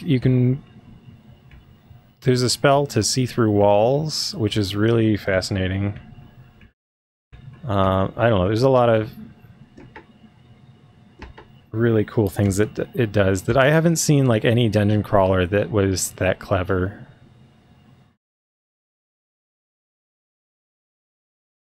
Yeah, asking people what what they want for a game. Like, that's the thing, like, you do focus testing or player testing with a game, people have all sorts of ideas, and people tell you what they want. But that doesn't mean giving them that would make them like the game more, even if they think that it would.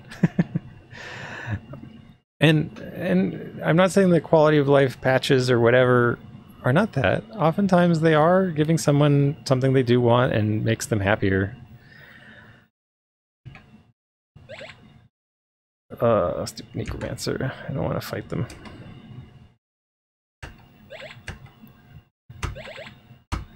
That's right. Now I remember what happened. So I went here, and I had some bad fights.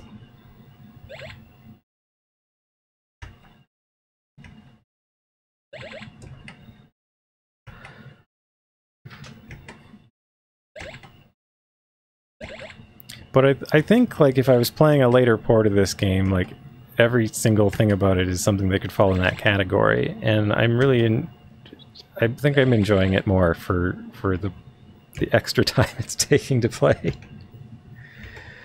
If you know what I mean.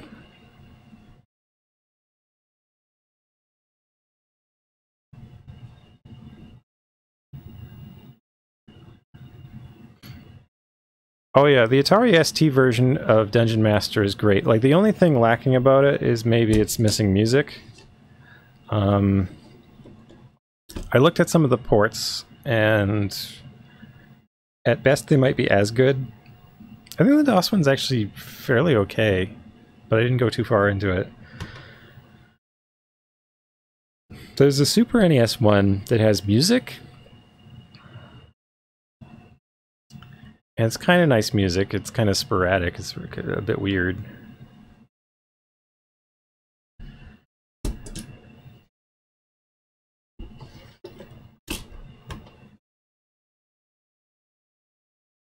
FTL Games is a fun name for a studio that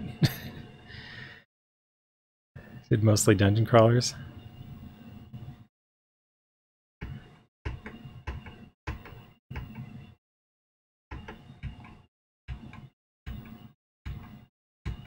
Yeah, the game is designed around the mouse, though. Okay, so what was I trying to do here? Oh, right, new armor. And we had a chance to get a better sword here, so... or a literal great sword.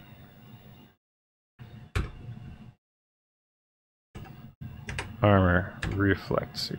Okay. So I should have saved after I bought a bunch of stuff here. Wait, did I sell my plate? I didn't sell it.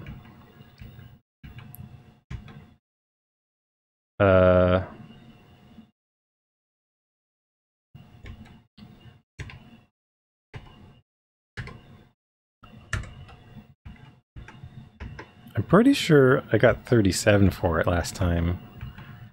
So it's interesting how the prices just kind of change all the time. So I want this great sword. Ready weapon, great sword. And I'll sell this regular sword. No.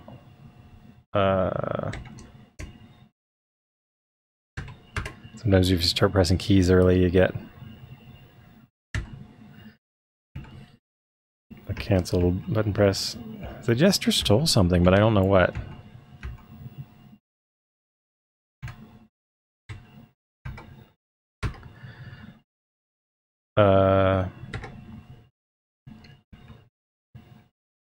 Okay, lots of food.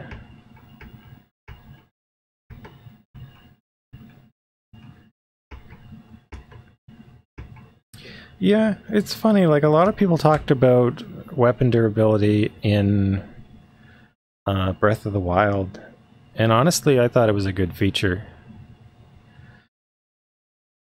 I thought it worked well with like how many things there were in the game and how they were kind of...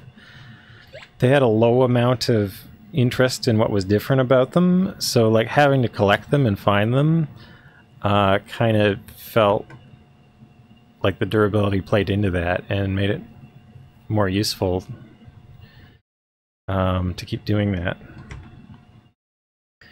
Okay, so I'm going to buy a bunch of magic missiles, because maybe I can use that to take down a gelatinous cube without...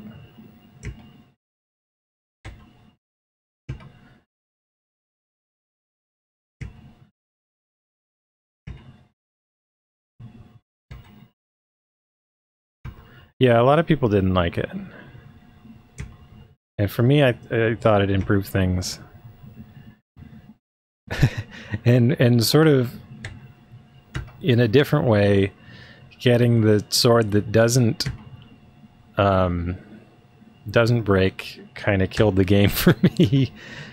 Conversely, like that was the point where I was like, okay, well, I guess I'm done. I'm no longer interested in this game. I have this thing that's better than all the other things I could go out and look for. I don't really feel like exploring anymore. Like it removed my interest in everything else in a way. Just kind of funny.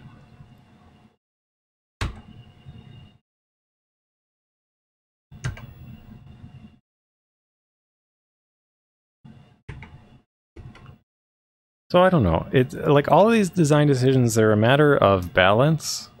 It's like there's no correct answer. It's just it'll be too much for some people, not enough for others, and it's hard to make choices like that.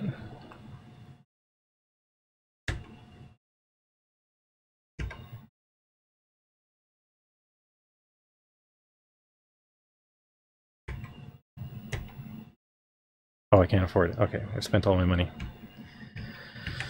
So what did I manage to get? I got 8 magic missiles, some ladder ups, great sword, reflect suit, which a gelatinous cube might destroy. But I think I'm in good shape here. Oh. Hang on. I think I want to go... I'm still in Britain, right?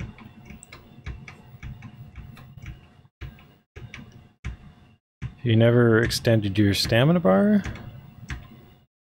I forget how that... There's all sorts of things you can do, like you can eat food and... I don't know, I really liked Breath of the Wild. It wasn't a game I wanted to do everything in, because like there's so much stuff in it that is like kind of not unique enough from other things in the game, I would say, but I had a lot of fun with it. And I did find it, like, I thought the feature that people complain about the most was something that did contribute to my enjoyment of it. So it was like the right amount for me, and too much for a lot of people.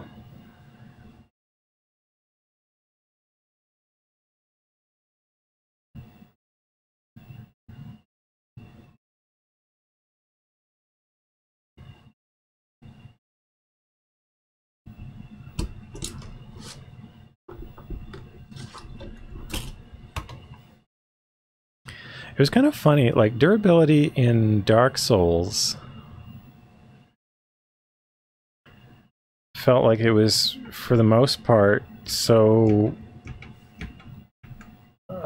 weak as a feature that it didn't really come up very much, except like the one fight where a monster spits acid at you.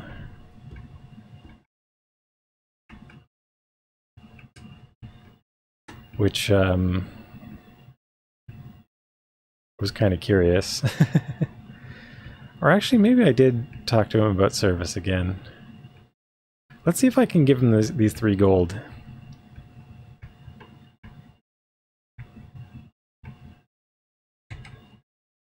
I offered gold. Oh, I would need 30 gold. Well, maybe I can offer service. Good. The Tower of Knowledge.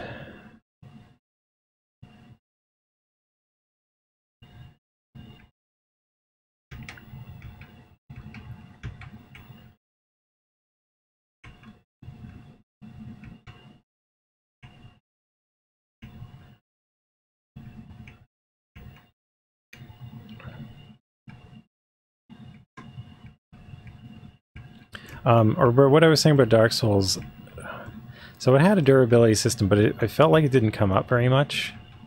So it felt like it was ineffective at doing its job. But what did bother me about Dark Souls is that like different weapon types were really effective in different situations, but that's worked against by like the upgrade system, where you just like pour more and more resources into a single weapon to make it like the one best weapon, which I felt like discouraged trying the different options. And I felt these worked against each other at a bunch of times. Okay, so this time let's save. We've got the armor, we've got the great sword.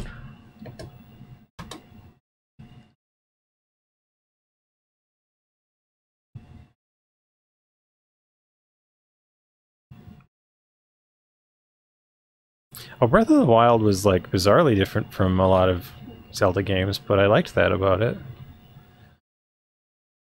My big disappointment with Breath of the Wild is that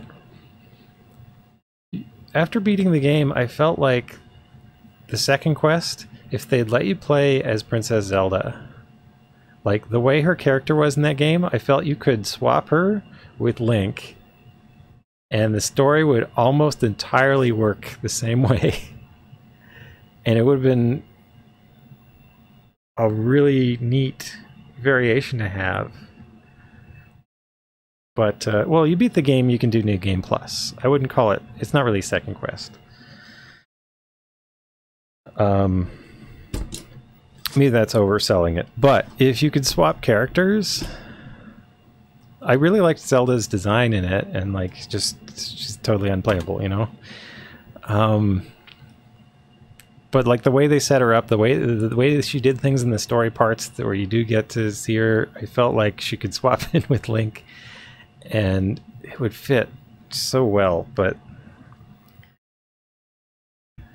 not a thing they thought of doing, or not a thing they wanted to do, I guess. Entitlement? What are we... Oh, I don't know.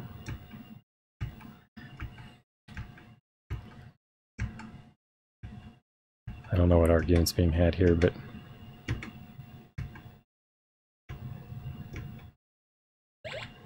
What is this? A wandering warlock? Wow, he's taken 2 big sword hits. Okay.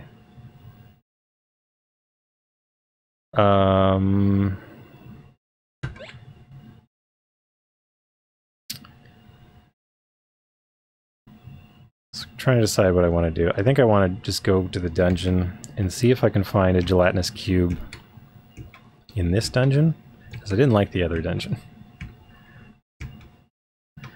Maybe just because I've been to this one so many times.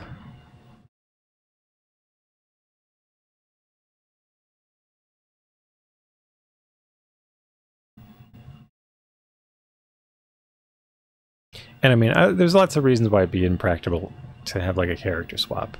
in that game. But at the same time, I don't know, it's just a thing I would want.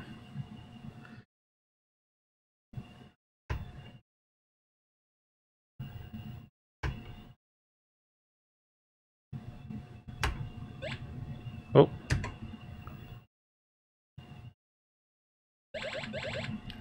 Okay. So first level enemies, not a problem anymore. And there's an easy path to the second floor.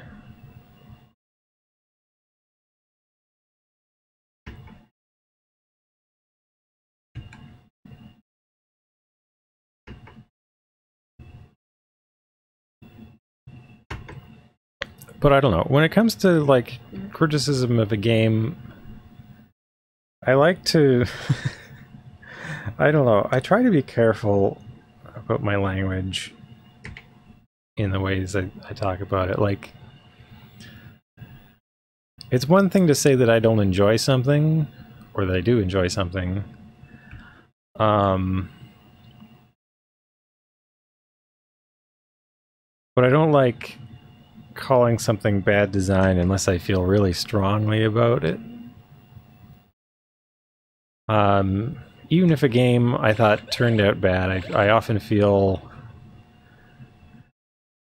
the way people criticize the game, criticize games that, you know, they had a bad experience with, the criticism goes beyond their experience and then becomes a personal statement about the person who made it. I try to avoid doing that. And there's like certain kinds of statements that I think play into that. Oh, there's a skeleton here. Hey, where'd the rat go? Did I kill a rat? So, at the bottom of this ladder... Where's the skeleton? Oh, here it is.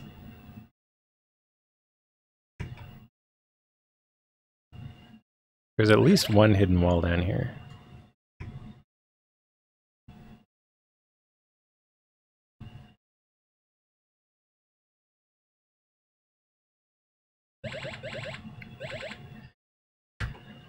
Okay.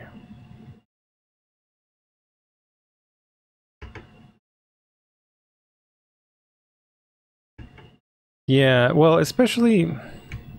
Part of it is that I've seen firsthand like how game development works, and talking about something as a good or bad design really depends. It's kind of, you inherently have to know what the intent is, or you have to assume what the intent is, and very often what makes a game bad is just that it had to be made in a short period of time for a low amount of money. And oftentimes in that case, something that a person might call bad design is well designed for that situation. Okay, I just walked through a wall.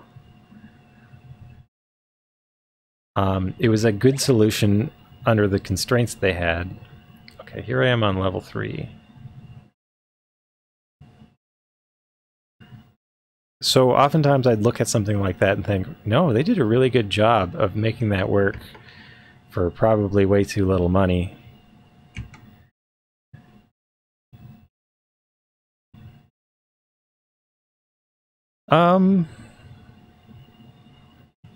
Depends what you mean. Okay, I'm not standing on the coffin. I gotta move forward. Bit of gold.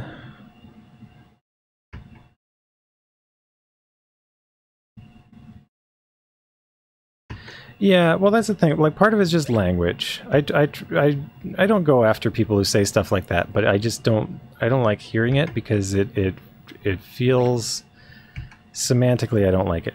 What's going on here?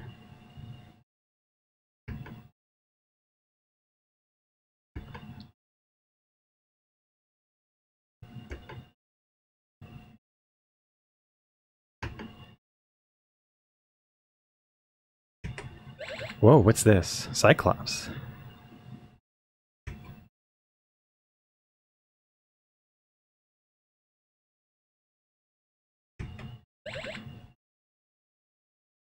You can criticize the game independently from the creation process, but that's what I mean. The language does not...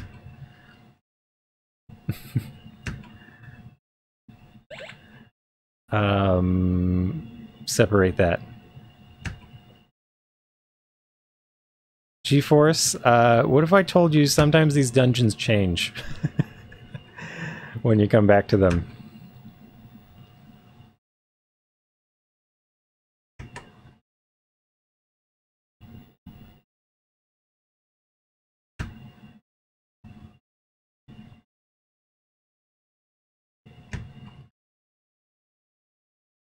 Okay, well, we seem to be at a standstill here.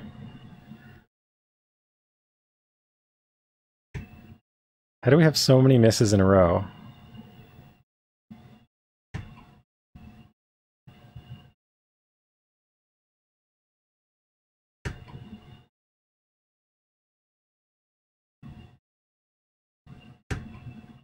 Yeah, people often do make criticisms of a game personal in a way that, like, but also makes assumptions about, like, 34 experience and 16 gold. That's kind of a disappointing haul for that.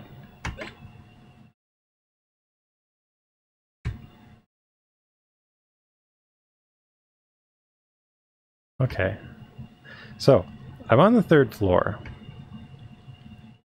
I might run into a gelatinous cube. But I might not. I don't know if different dungeons have different monsters or not. But it seemed like from the ones I tried... Oh, that's my gelatinous cube. Okay,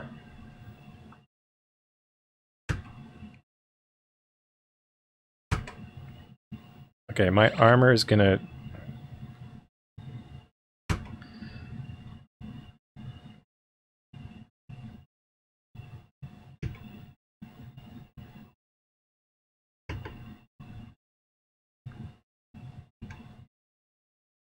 No!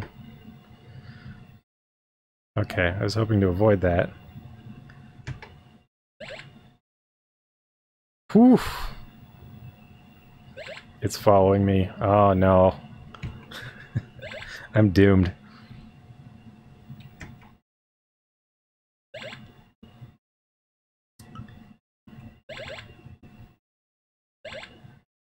Okay, so I can find a gelatinous cube down here, but I'm not strong enough to fight one yet.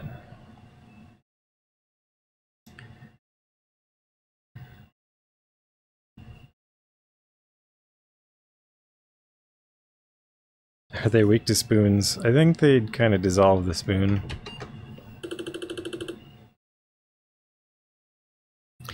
Yeah, it sounds like it could fail, but it doesn't seem to. So in a dungeon you always resurrect at the surface of the dungeon, but if you resurrect in the field, that's where it gets dangerous. So I think instead of going after the gelatinous cube right now, I'll explore the overworld a bit more, especially since I'm more powerful now.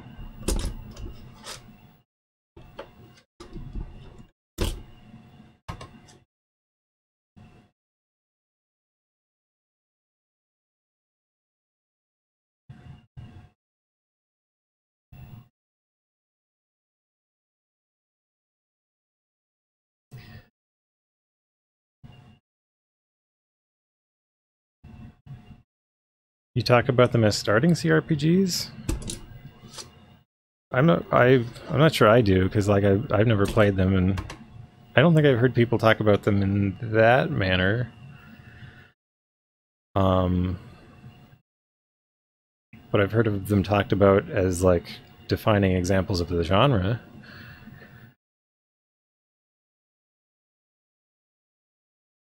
But depends who you talk to, I suppose.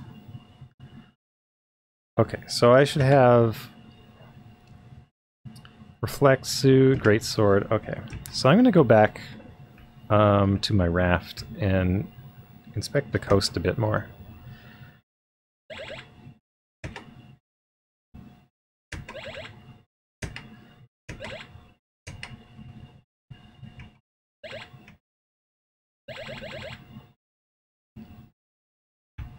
So I don't know, like if I talk about something I don't like in a game, I try to make it about the game, and as much as I can, I avoid talking about the creator, unless I want to say something that I think is properly attributable to the creator. But like knowing who made something is not necessarily applicable, and oftentimes if you want to make a criticism of the choices made for design, like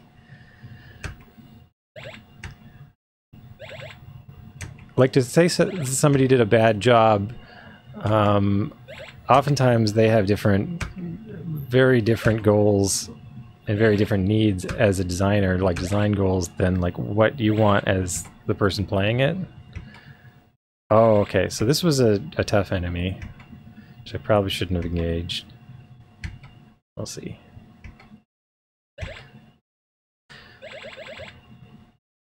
It's annoying because like you fight the tough enemy and they don't really give you a good reward, they just take a lot out of you.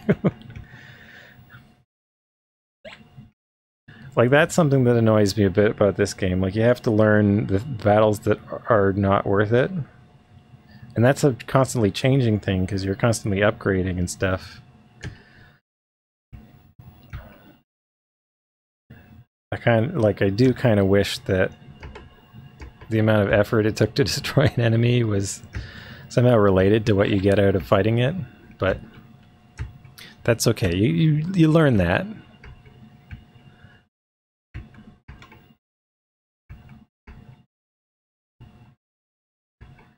Yeah, and well, I mean, when people say it, like they usually mean it in terms of their experience. Like I can recontextualize it in my mind and think that, but semantically it bugs me a lot of the time.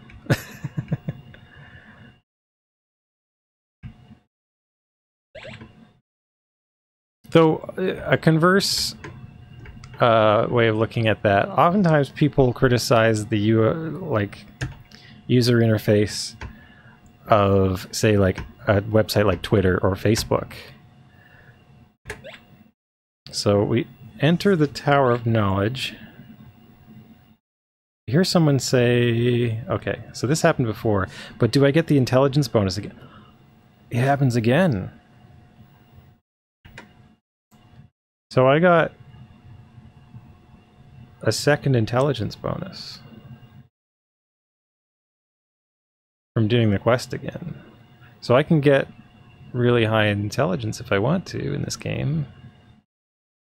And I'll get more strength if I go back to Lord Britain as well.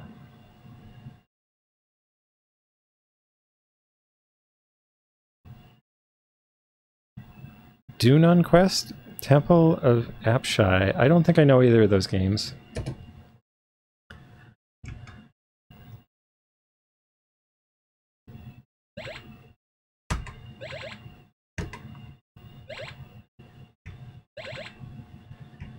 Why is the quest duplicated? I don't know. I just found that if you talk to the king, like, the quest completes and he gives you strength bonus. But then you can do it again. Well, I don't know it by that name either, so... Temple of Apshai sounds like... almost rings a bell, but I definitely haven't played it, whatever it is.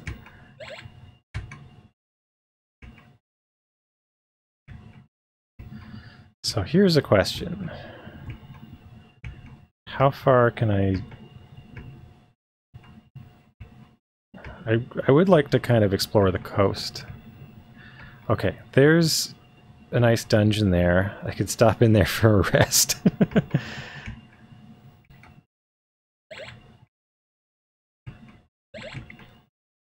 See, being at sea is kind of dangerous. Because I can't fight these creatures. Maybe if I had a bow and arrow, but like the thieves always steal them. Oh, there's another tower. So I want to stop in here. I think this is the dungeon with a funny name. Yes, it's the Unholy Hole. So, like, people will criticize, oh, why is this design so bad on Twitter? Like, why don't they know why can't they see that this isn't what they want? But, like, all design decisions on Twitter are about pleasing their advertisers, like the people who actually pay them. So, like, in terms of design decisions, like, if you're looking for user satisfaction, that is not what they're going for.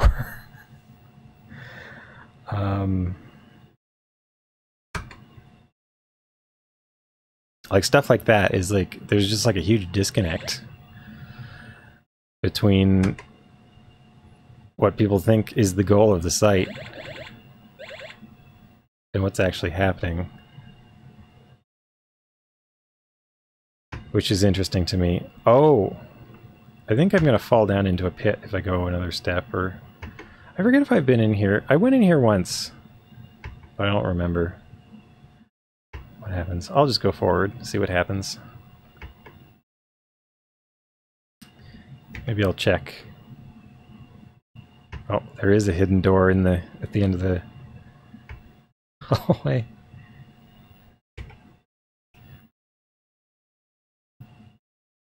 Okay. Wait, what?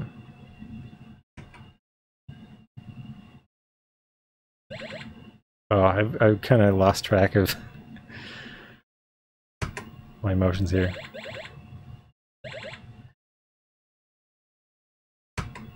Yeah, they want people to... Well, that's the thing. Like, it's a deception that Twitter plays a part in. Like, they want you to think that they want you to be happy, but that's not really what the site is going for. Overall. And, like, pretty much, like, every decision where I look at it and it's like, why would they do this? Why would they do this thing that I hate? I think about it from an advertising perspective and I think, oh, yeah, no, I see why they put that there. It makes sense why they would do this.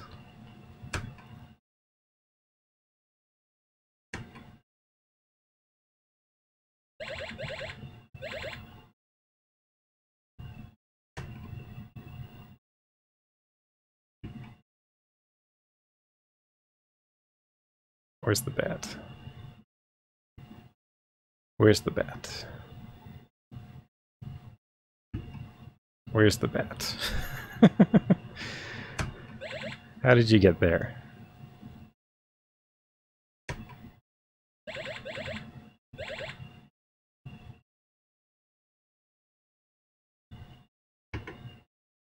So clearly there's a hole in this wall where the bat came through.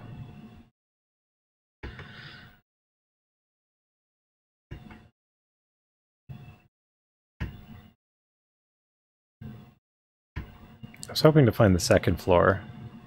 So at this point I seem to have a good time on the first and second floor. Second floor gets me a lot of gold.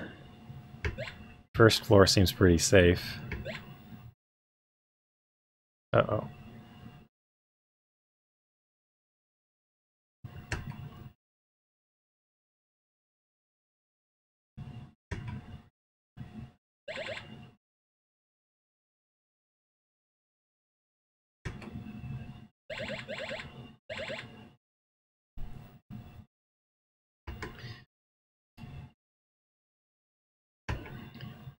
But I feel like my hit points are getting a bit low, so it's nice to just kind of recharge on floor 1 a little bit.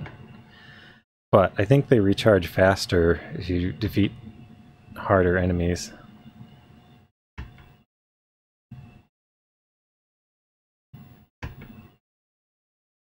So the funny thing, so I was talking about Dungeon Master, how I felt like all the dungeons were like really well considered and well planned, and there's a big variety of like what happens on each floor.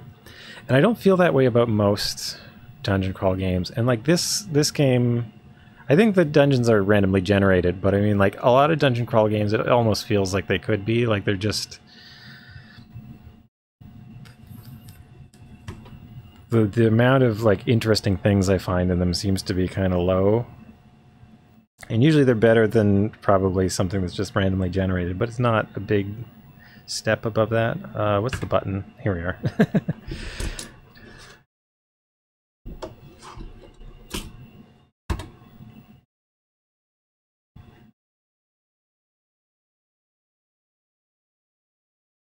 So you were asking about like floppy disks and how long they last. Like I don't have original floppy disks for that. And anything I have on Apple II, like I rewrite new disks. And I mean floppy disks are really robust, at least if you're not like doing weird formatting with them in the short term.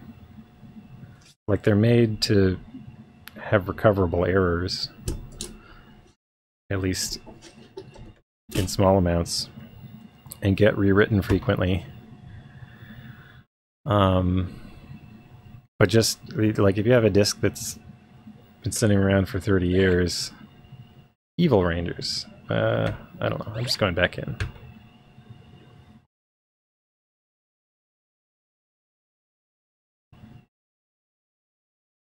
So I wonder if I can find a doorway like near the entrance.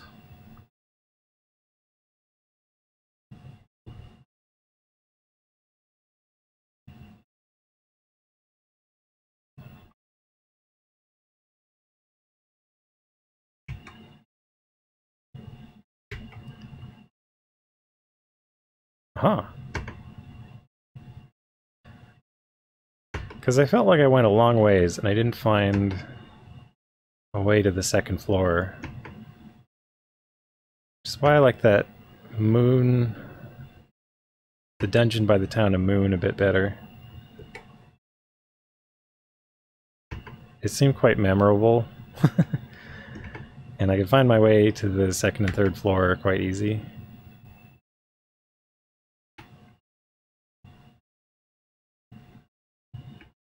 Huh, did I just enter a dead-end room?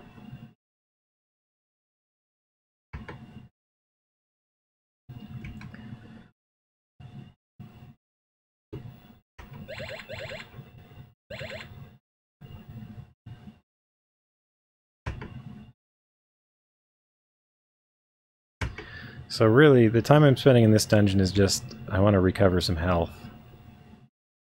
And if I can make it to the second floor... Okay, so here's a chest. I can unlock it.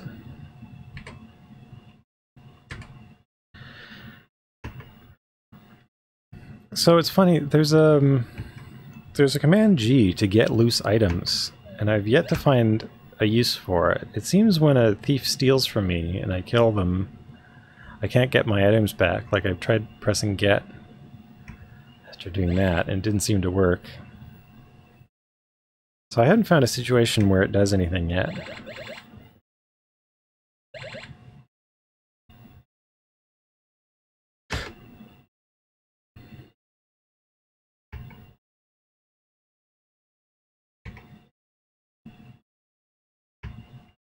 It's weird, like, how often there is a hole in the wall that you can just walk through.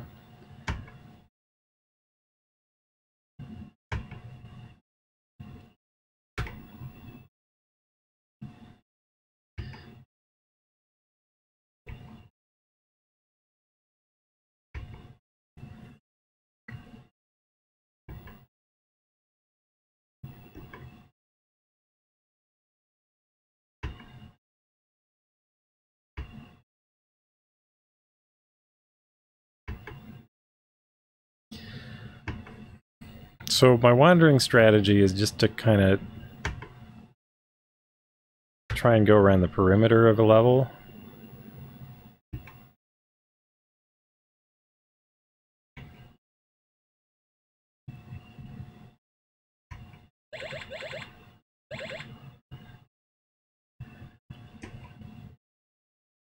And hoping eventually I'll find the ladders to the next floor, or... Oh, they just keep coming.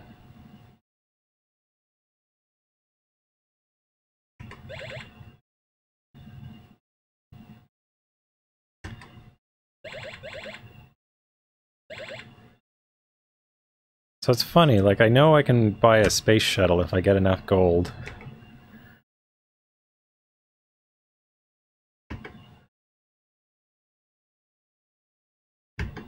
I have no idea what I need to do in space. I know I need to find a time machine.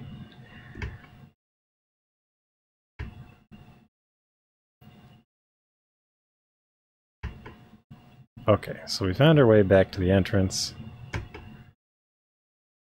I don't really like this dungeon so much, but maybe this will give me enough hit points that I can... 60 more? Okay. I guess that's enough that I can feel safe kind of traveling the world a bit more. So there was a tower we just found. I want to know what's going on there.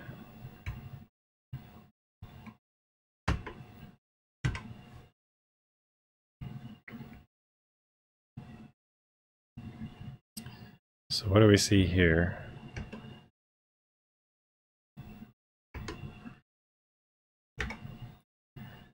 The Pillars of Protection. You feel a strong magic surrounding you. Agility +8. Oh, nice.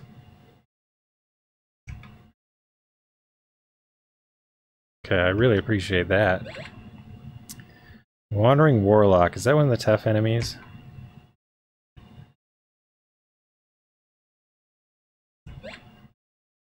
Oh, right, I need to board, not enter the raft.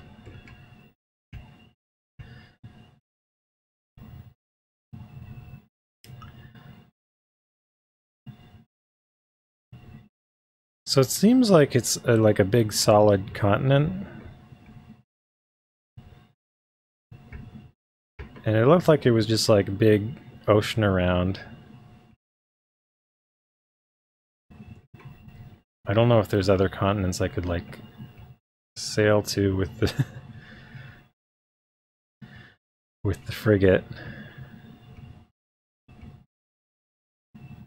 Feels like I could go straight to air car. I think air car was one of the things I could buy. But that costs about 900. Giant squids.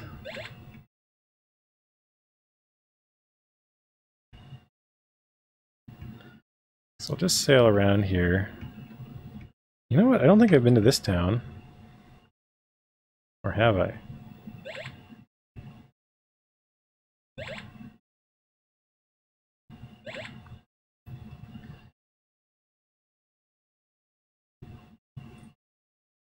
Let's see what this is. I may have been here before. You? Actually, no, I have not been to the city of You. Do I have the original map? No. I think Adventure Josh said earlier that this version didn't even come with a map. I've seen pictures of a map.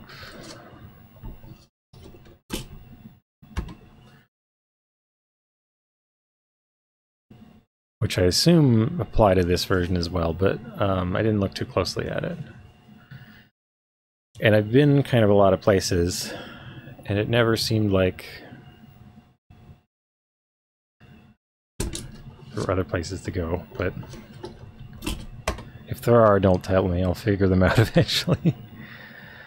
Okay, so how am I doing in terms of... So I got a great sword. Maybe I can pick up a bow at this point.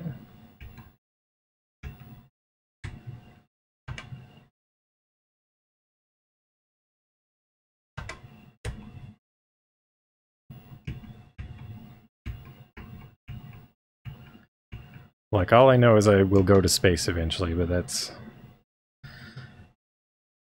the main extent of things.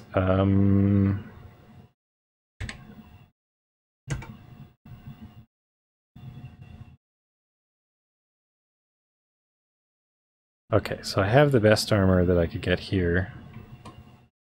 It's funny that it's slightly cheaper.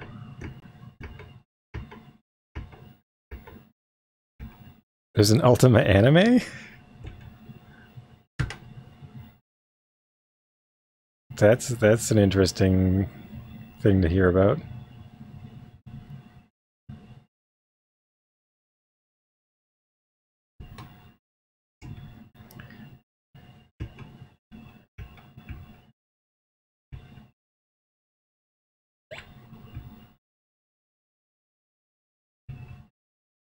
It is very rough, but I like it this way. Do I need any magic? I don't think so.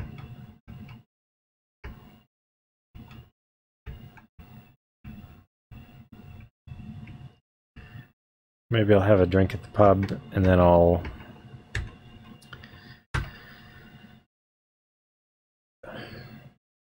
maybe I'll have another drink. Should go back in time. It seems pretty random what happens, but it seems like most of the time the bartender will say nothing the first time, and then tell me to go back in time, and then like the third time I get knocked out.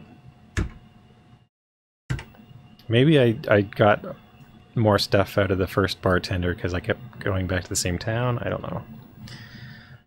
I'll just buy some food while I'm here.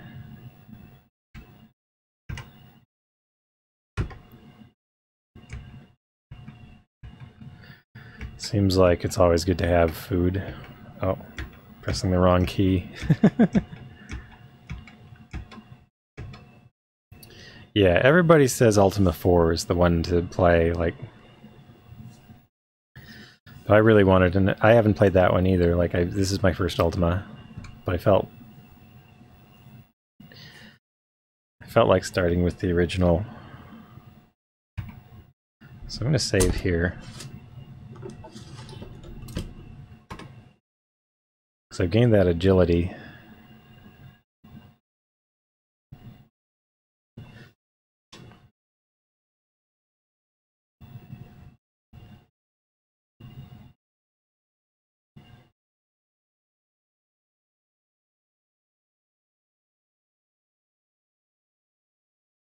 Floppy disk is just saving away.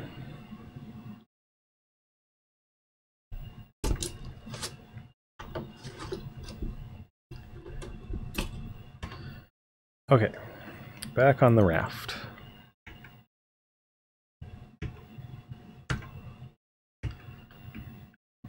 Right, okay, so I remember this place.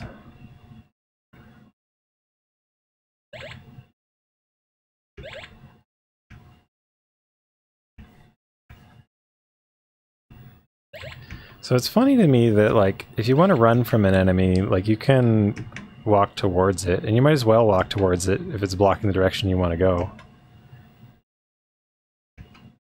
Like, there I just kept pressing down until it let me go.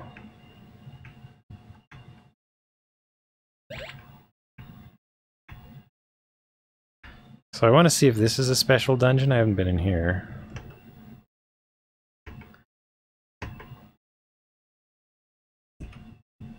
Gate to Hell. Omondane's Gate to Hell. It's a funny name. Oh, I think that's Britain over there to the right. And I do want to go there because I think he'll give me some strength. Do I have a camera point at the monitor? No, I'm using a capture device. I have a CRT. Like I have a splitter, so I'm looking at it on a CRT, but I have a capture device.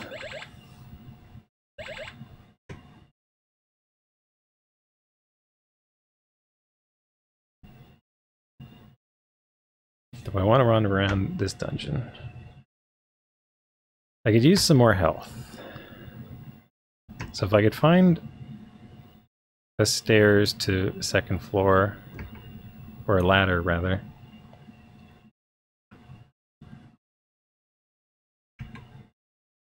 Maybe I could have a good shot at that, but I don't know. The first floors are kind of boring. I don't get much experience for them either.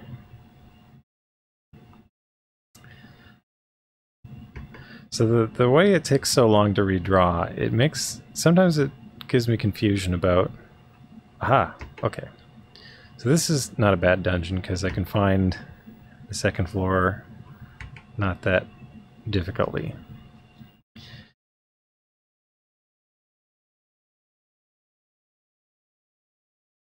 That's what I want. So I'm powerful enough to fight second floor creatures. Third floor, I keep running into a gelatinous cube. And it dissolves my armor and then eats me.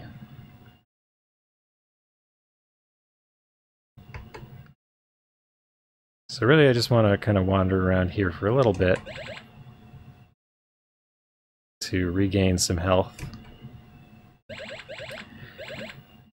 And then go back on my adventure around the world.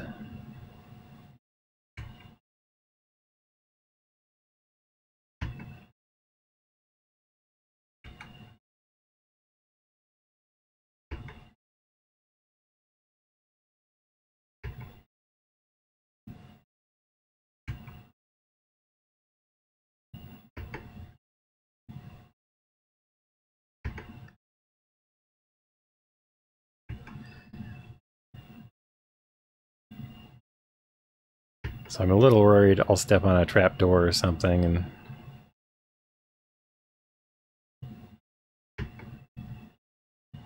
Is the bat behind the...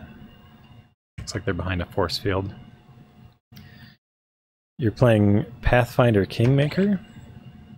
Oh, level 3. Okay. Danger zone.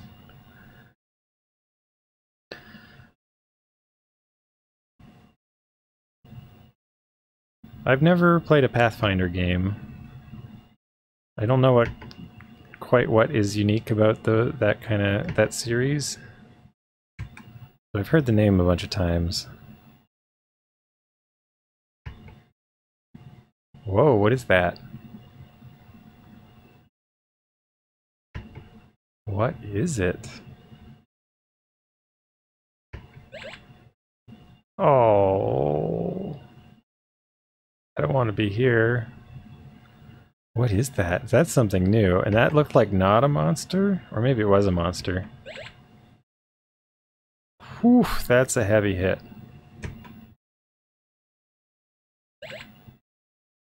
Oh no, I'm being destroyed here.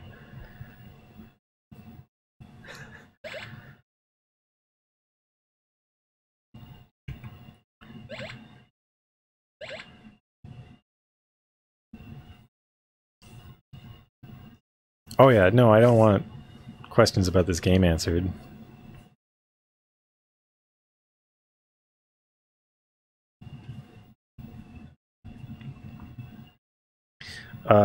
If I said what is that, that's just me. What am I doing here? Oh yeah, I'm trying to reset.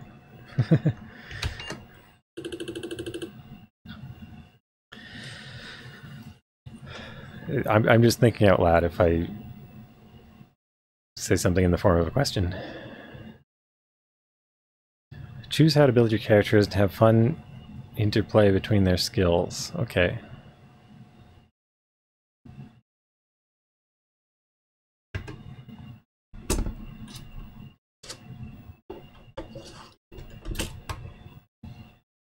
Do not interrupt.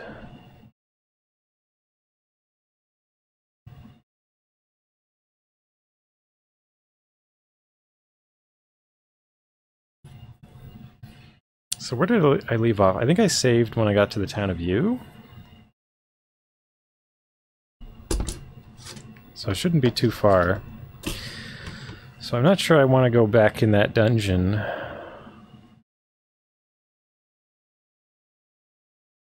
That thing at the end of the hall was interesting looking though.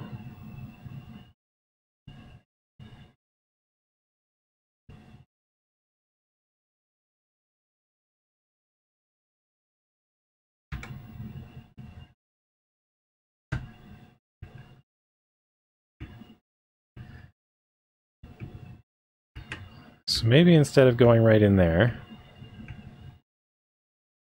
I'll try and sail across here to Britain. I'll gain a little bit of strength doing that. And then I'll go into that dungeon.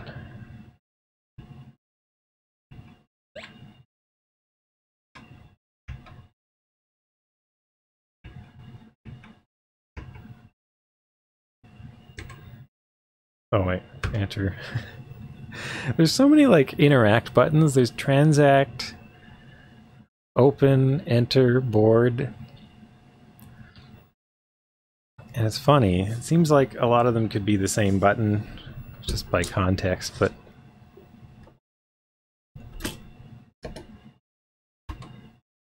like if you made a console version of this game, it had to be played with a gamepad. Probably a lot of things would just be like one button, the contextual action, and then you wouldn't need to pop up a menu for most of it. But then again, if somebody made a console version of this game back when it came out, they definitely would have brought up a menu. Almost certainly. That seemed like the style.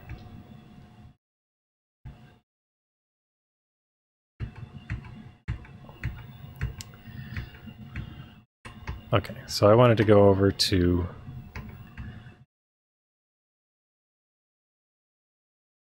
in Ultima 6, somebody did that?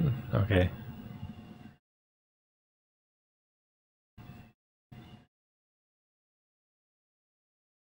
But I mean, in some ways it's fun just to have to think of, what did the Jester steal when the Jester steals something? Did I have a bow and arrow? Did the Jester just take it from me?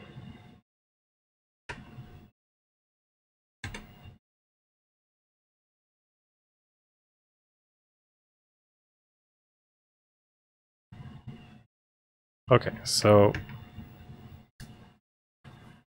yeah, that's real nice. I got a +7 strength.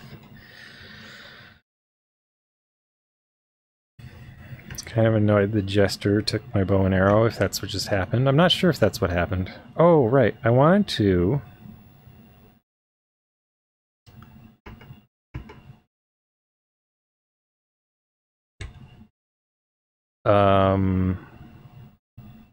offer gold.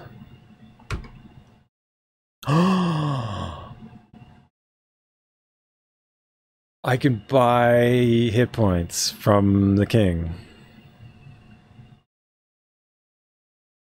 Wow.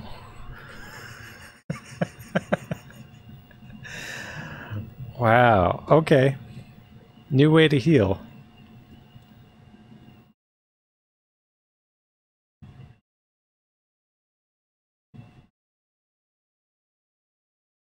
Wow.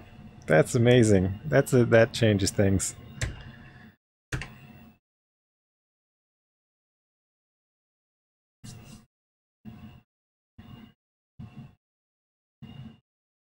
It's funny though, like my first like 2 hours of this game, I kept trying to get to a castle and I never managed to.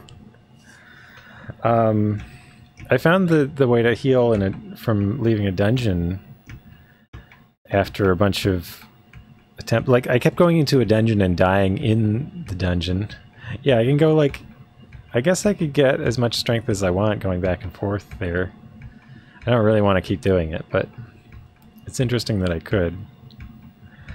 But yeah, I kept dying in the dungeon until I finally like got to a dungeon, had some fights, managed to get out. And then once I did that once, I realized, hey, I got hit points back. So it's been my way to heal up for all the game until now. I found out the king is also a healer, so that's good to know. So there are ways to increase my stats, but they're have nothing to do with leveling up. I'm not sure what leveling up does, other than increase my reputation with the princess if I ever find her. So this is quite interesting. I'm gonna save.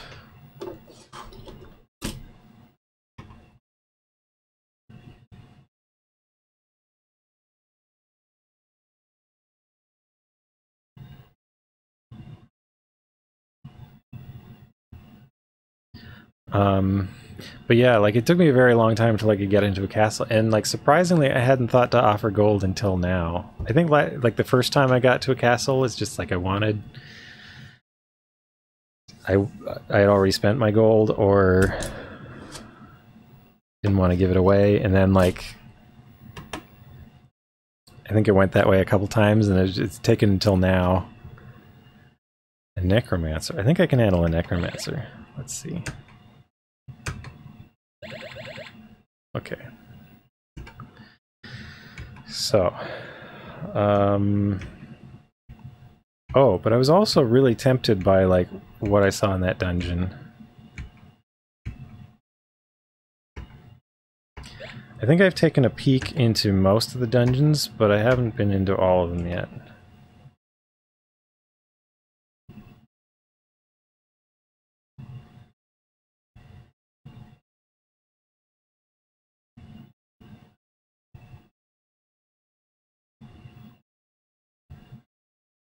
And I thought being a cleric that I would have healing magic or something, but I still haven't had prayer do anything but dispel a monster.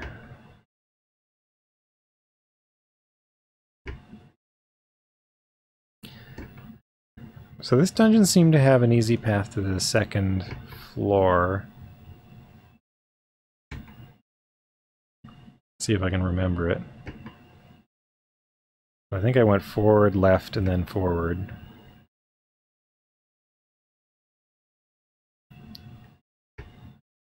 Yeah, okay.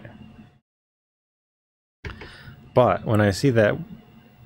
Well, I'm not sure if I'll see that weird thing on the floor, because it could have just been a monster that didn't want to walk across the trap that I walked into. But it looked kind of like a pile of stuff on the floor.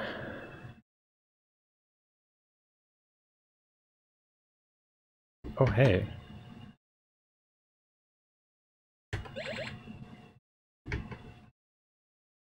So I don't know I have an unlock spell. When I can just unlock a chest if I see it.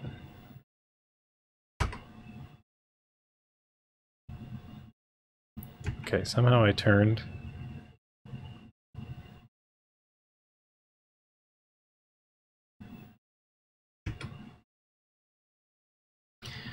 It's easy to accidentally hold the key for a little bit too long, and then it registers 2 key presses, and it queues up the next one. Thankfully it doesn't queue up more than 1 at a time, but it can still be a problem.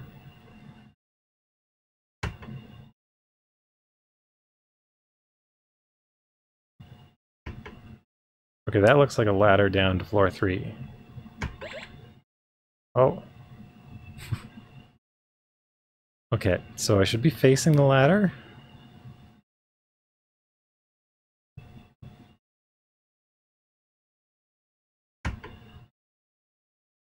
Hopefully there's not like a trap right here.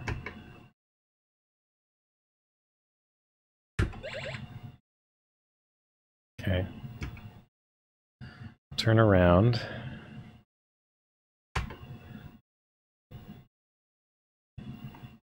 Okay, so I can get back up to floor 2, no problem.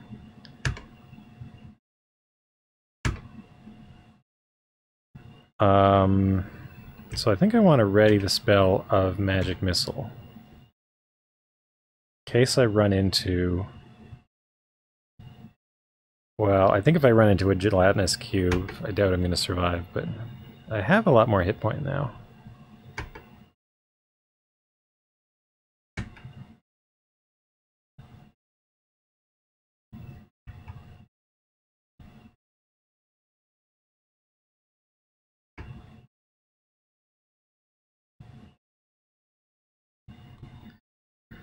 So we'll see if I can find that thing on this floor again.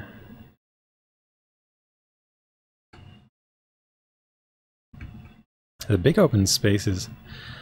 When you die in this Ultima, you lose your weapon, and you lose your gold,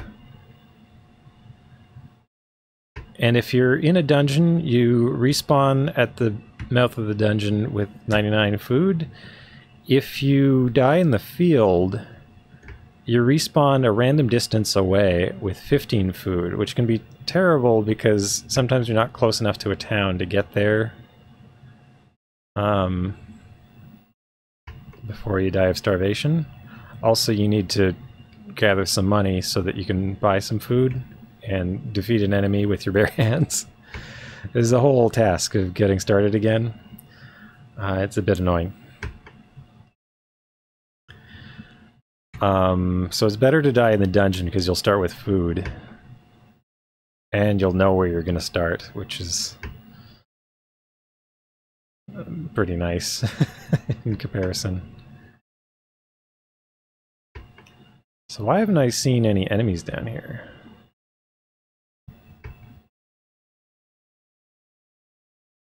I saw a coffin and a chest.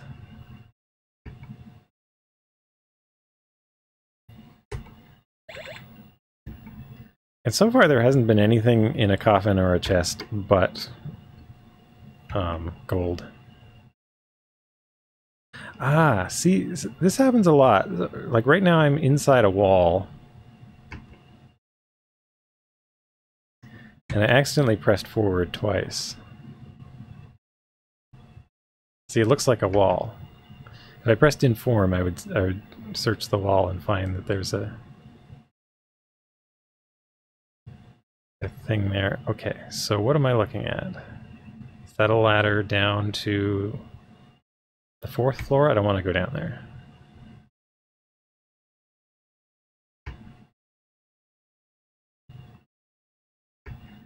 But it also gives me kind of a... If I do fall down to the 4th floor, I can try to keep a vague idea of... Oh, here's the Cyclops. So I had a good fight with the Cyclops before. If I do fall down to the 4th floor, I have a vague idea that there's a ladder over there on the right.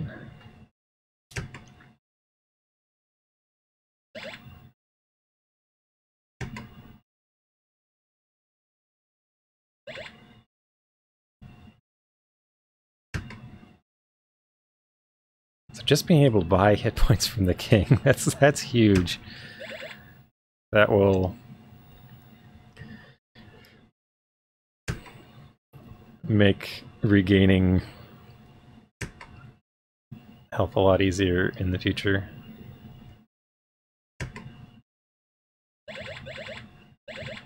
$48 gold. That's pretty good experience, pretty good gold, I think.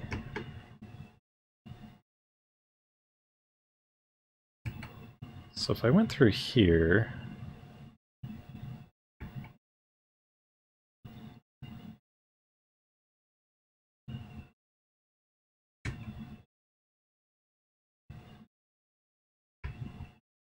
There's the ladder. There's another coffin.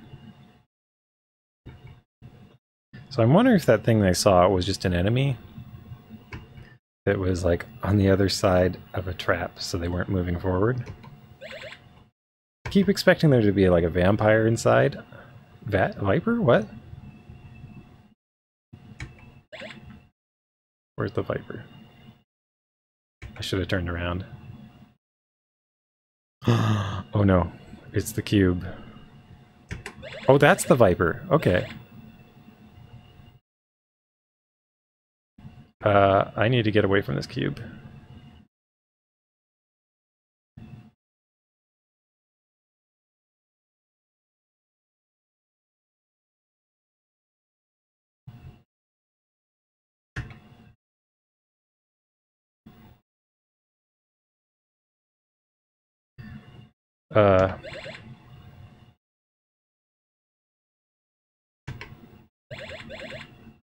Ha! Ha! Okay, now I need to get out of here. I think I will ready the spell of ladder up, just in case. Okay, so I didn't lose my armor. Happy about that. Gleaming the cube. It didn't have that many hit points in the end. Oh no, there's another one.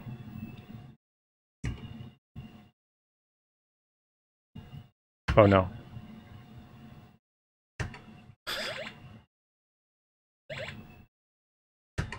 Yeah, so it does massive damage.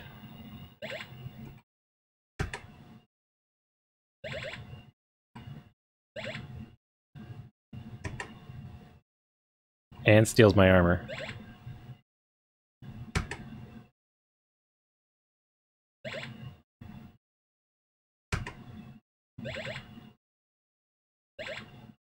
Was I just lucky the other one had low hit points?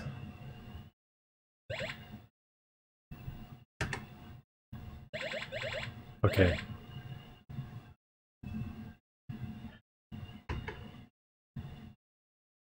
This enemy is far too dangerous.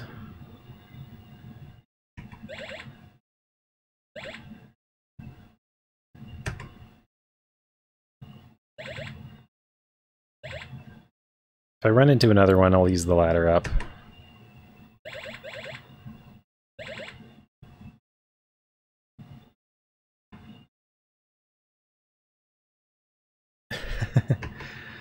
Okay, so I gotta find where the other castle was as well.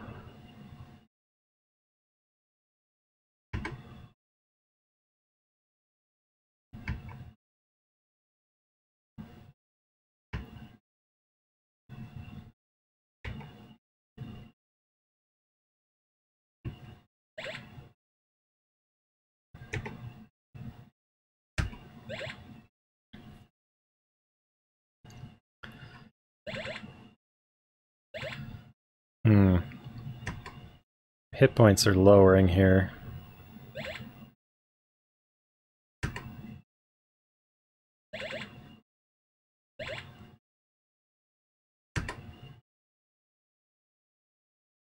think I can take out this orc, but...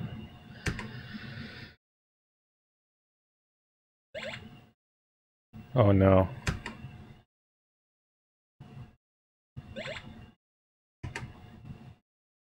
Come on.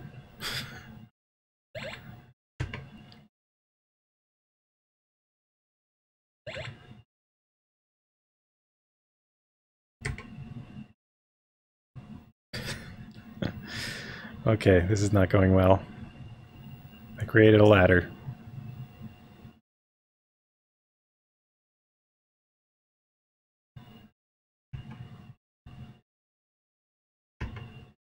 Hopefully I can keep from getting murdered on my way out of here. Maybe I'll just...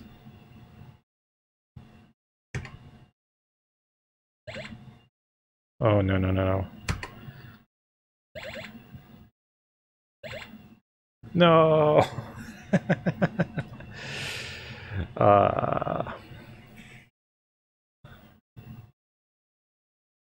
Yeah, so I think at this point in the game, like, I don't think I'd want to go through Resurrection just because, like, it's such a pain. Like, what happens is you gotta get to a town and do, like, a random battle so you can gain some health or gain a weapon, and then go and fight some creatures. I don't know. Gain a better weapon. Like, all these steps. It's faster just to reload. Just remember to save often.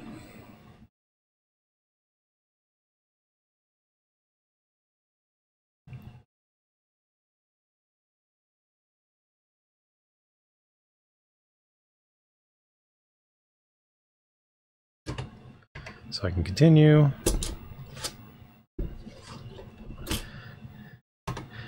Like, doing this and resetting, I don't know, let's say it's 1 or 2 minutes.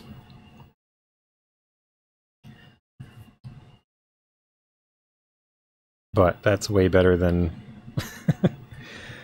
taking some chance on finding the right enemy, going through a cycle of get weapon, get thing, get more gold. Incorrect disc. I don't think I'd done that before.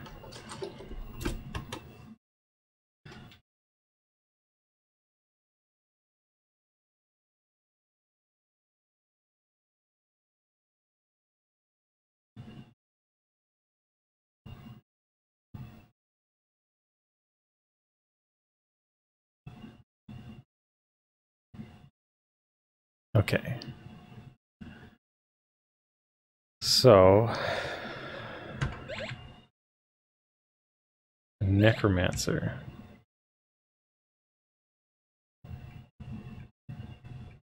I guess I'll try that one more time. This dungeon seems like an okay layout.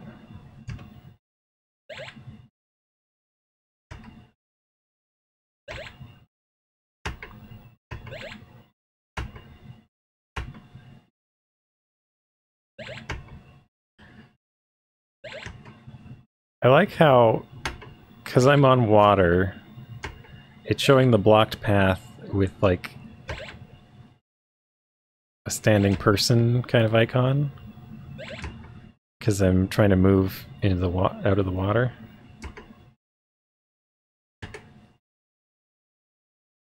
It's kind of funny.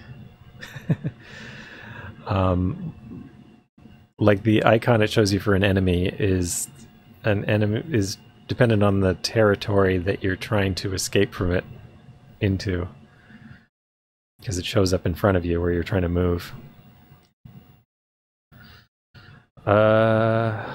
Okay. So let's ready spell magic missile, because that worked out well against the cube before.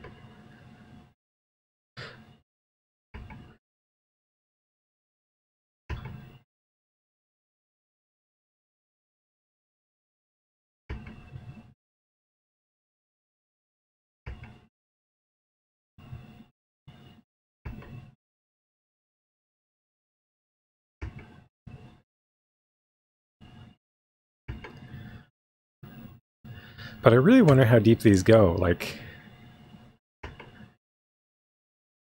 So I can kind of survive for a bit on level 3 now. With my current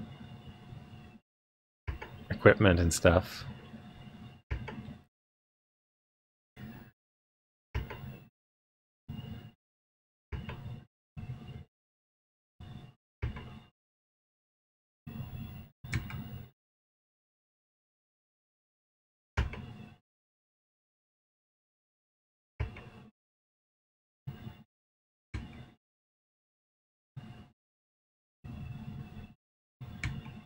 Where's the ranger? Is the ranger behind me? There's a giant rat now?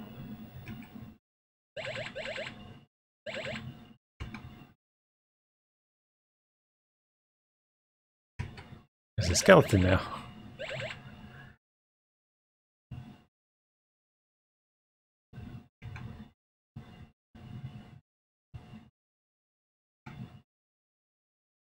I guess the giant rat appeared ahead of me.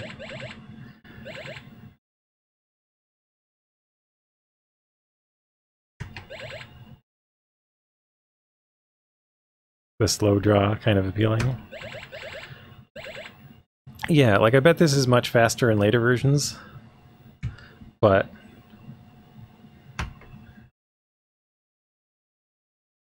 And I mean... That's the thing about these things. Like, it is frustrating. It is slow. But I think that's part of what I enjoy as well. Like, that's...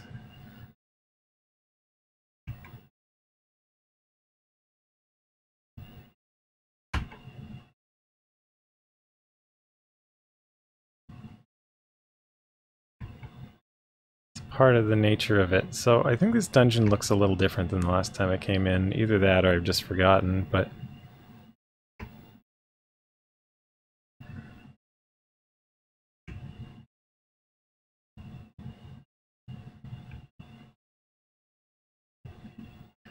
Okay, there's a force field.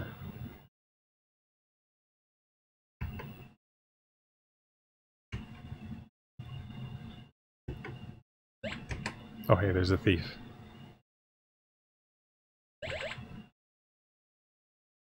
Am I still on level 1? I haven't found the...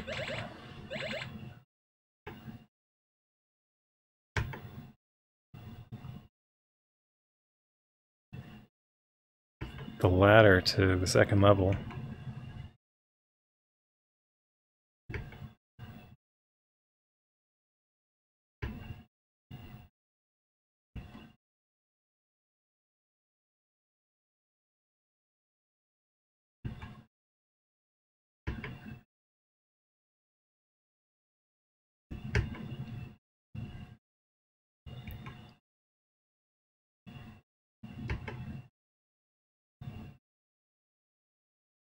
Oh, giant rat. Ranger? Where's the ranger?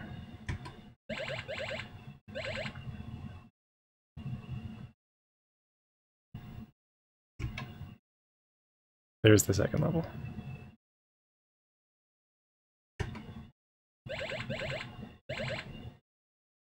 Okay, so there's the ladder, if I turn around.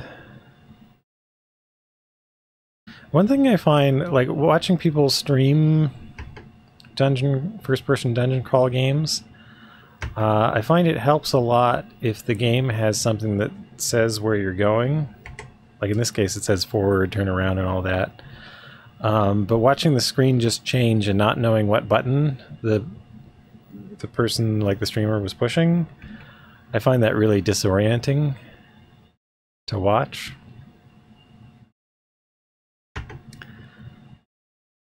Because like it just changes and you don't know if it's to the right or if it's to the left.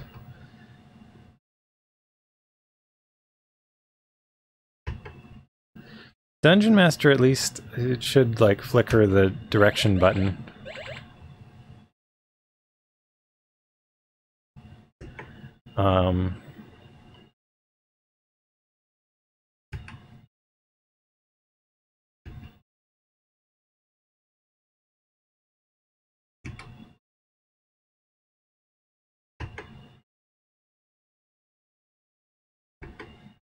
But like in a lot of games there's just nothing, and it's, I don't know.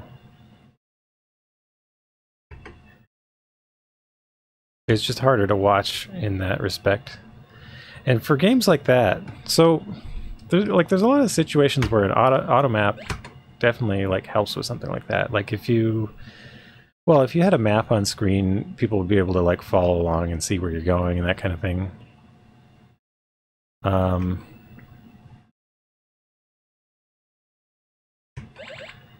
Yeah, well, yeah, a lot of the earlier ones, they just couldn't have been animated very much, or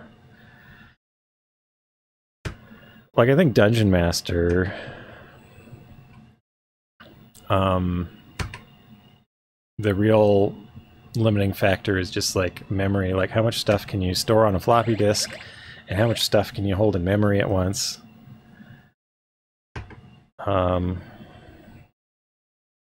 There's just not a lot of graphics they could start. Like they just had 2 wall tiles, I think, and then do like variations of them.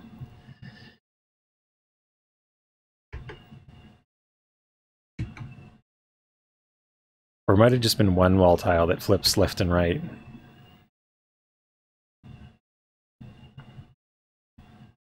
I wonder if there will be a trap in front of this chest. I am trying to get down to floor 3, so I wouldn't mind falling into a trap, but... Oh, here's a giant rat.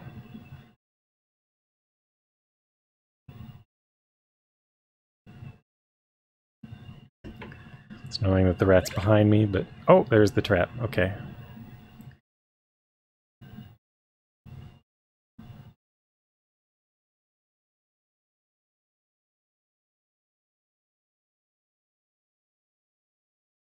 The other thing is the animations like slow down the... Am I inside a force field? Huh. I think I fell into a force field.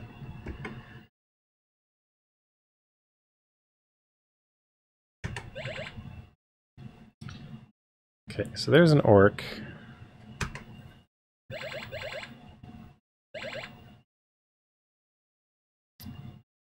$51 gold, that's pretty nice. So I don't need to find the ladder up. Okay.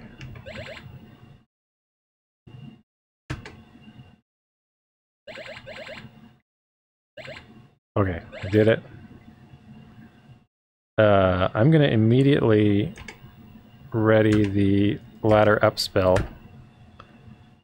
and then use it. I don't want to stay down here with the with the cubes.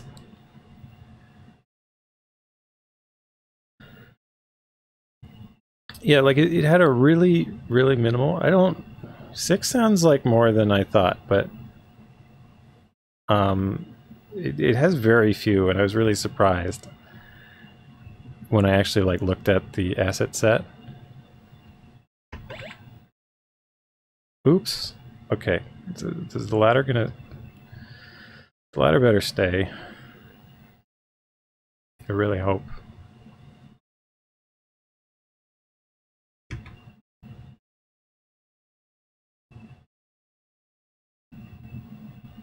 Is my ladder gone? Oh, that's mean.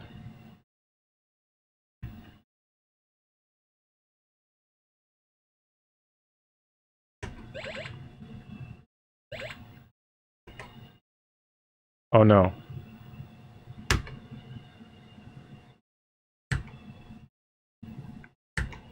I gotta get out of here before my armor gets wrecked.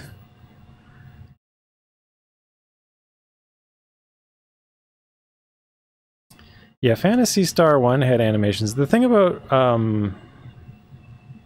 consoles is often they had like memory switching that could facilitate that a little bit.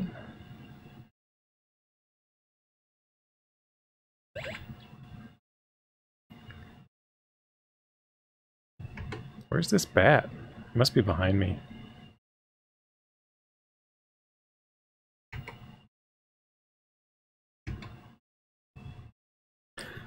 I hate having to turn around to attack enemies.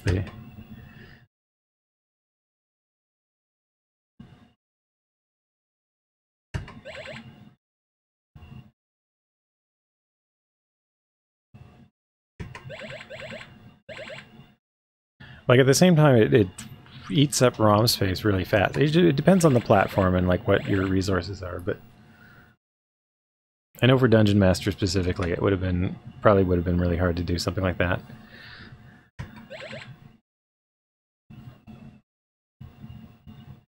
Though even if like a wipe effect, just to give the idea, might have been nice. I thought it was interesting in Dungeon Master seeing like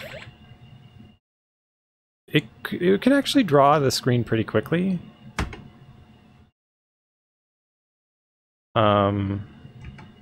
And when you're in like ghost mode at the beginning of the game, you can move really fast. There's a thief here?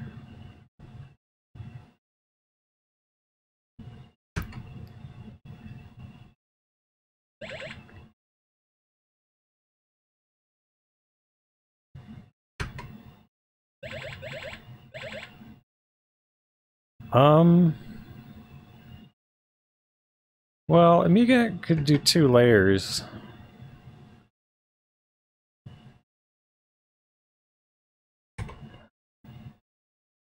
I think you have kind of the same RAM constraints, though. This thief is annoying.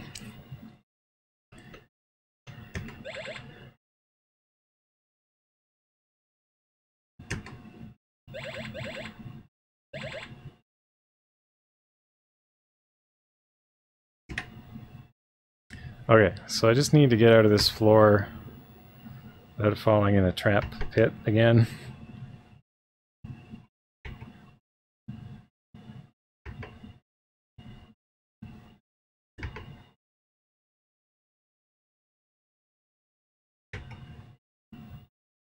Greenfield development?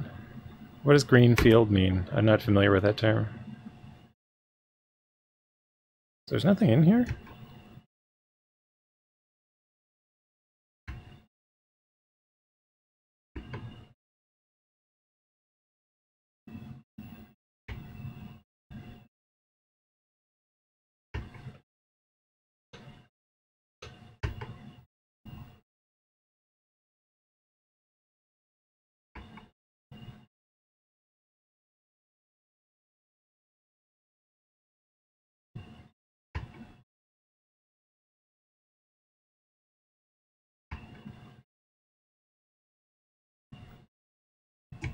Oh, okay, so you're building on new ground.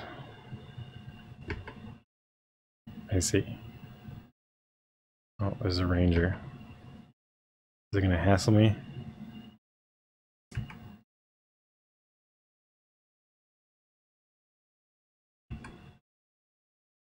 Where's that ladder?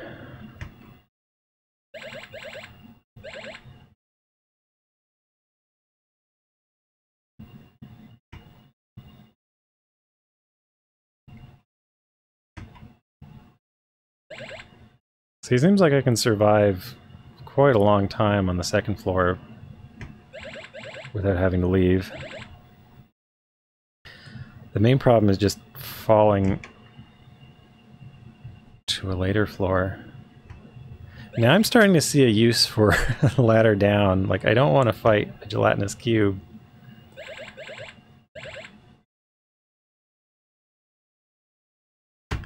Okay. So maybe, like, later in the game I'll just want to go straight down to a lower floor so I don't have to risk losing my armor.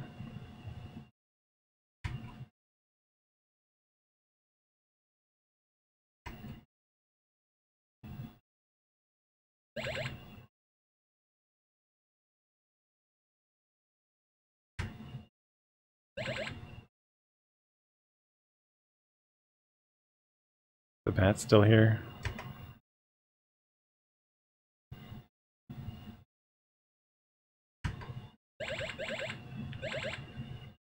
Oh, that was a good experience for a bat.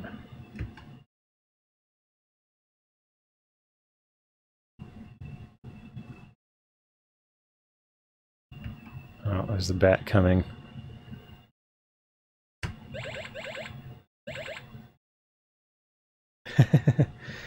See you later, Adventure Josh. Oh, I hope that turn was what I expected.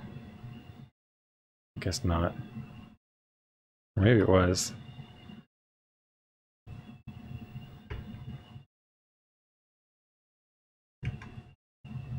Okay, that bat is holding in place, which means there's a trap there.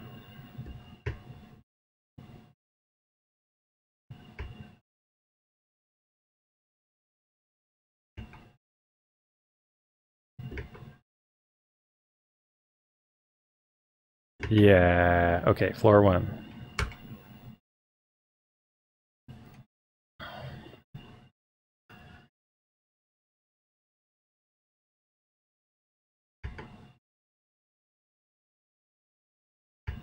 Like, it's kind of funny that you reach a point in the upper levels where you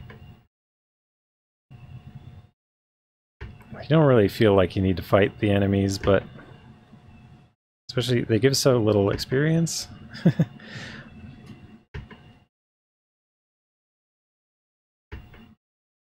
But when they're in your way... Oh.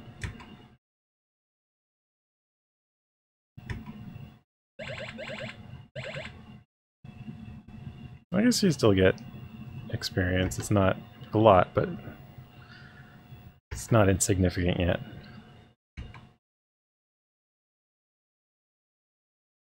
And I still don't actually know what experience means in this game.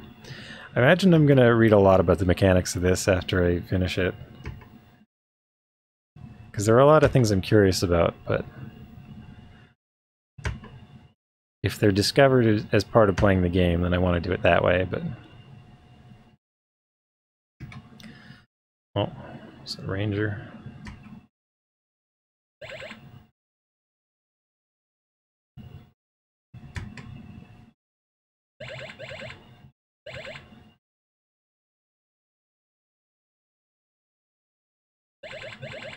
There's the skeleton.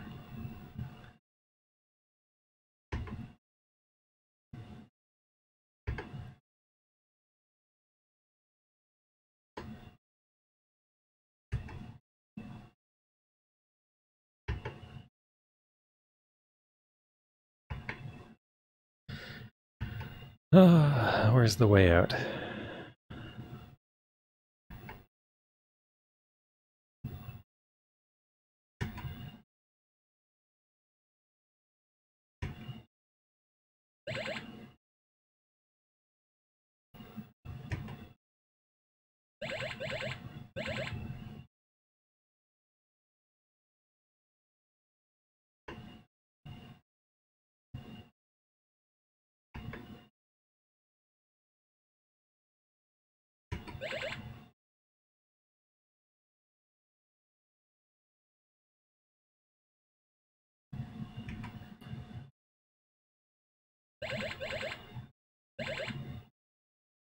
9 gold.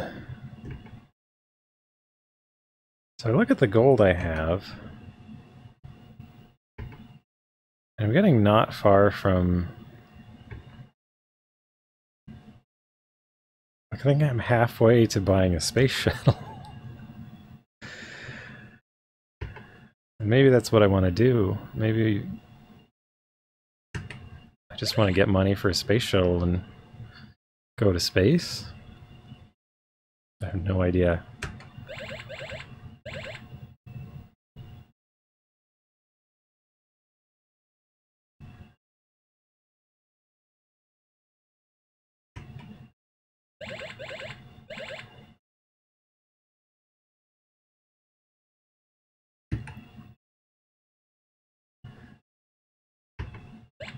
Oh, no, there's a rat in my way.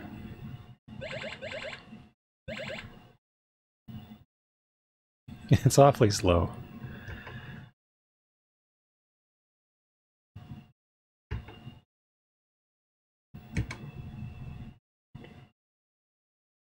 I'm just letting the skeleton follow.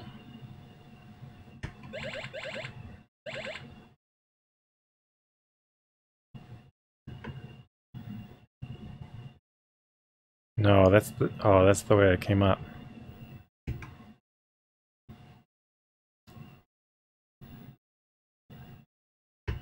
Guess I might as well unlock this.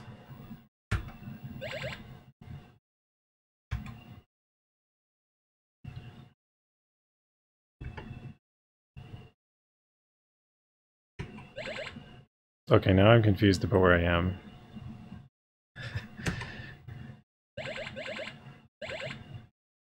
Hopefully I can see the ladder again.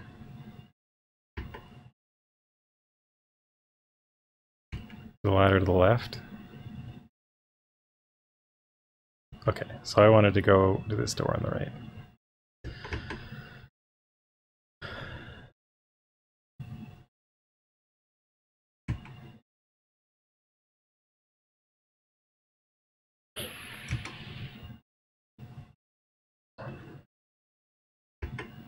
Oh, there's a thief.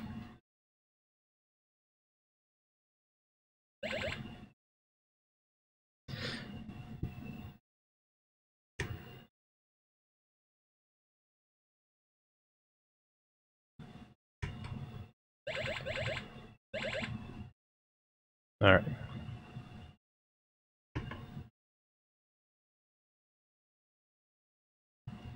There we go. Thank you.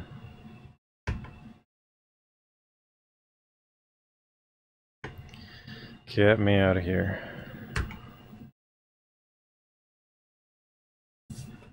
Does it say 880 hit points? Wow. Look at all those hit points.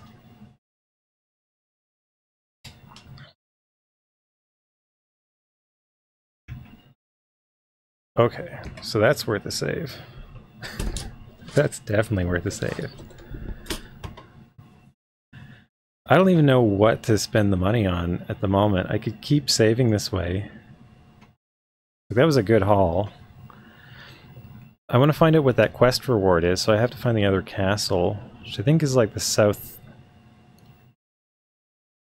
southwest side of the continent? I'm not sure. I've only seen 2 castles. There might be more. I'm not really sure how much of the place I've explored. Because the town of U was new to me. Alright.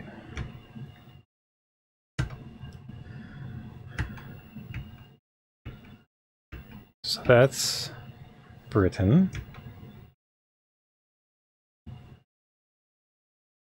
It's down here. Oh, there's like a river. I could take the river.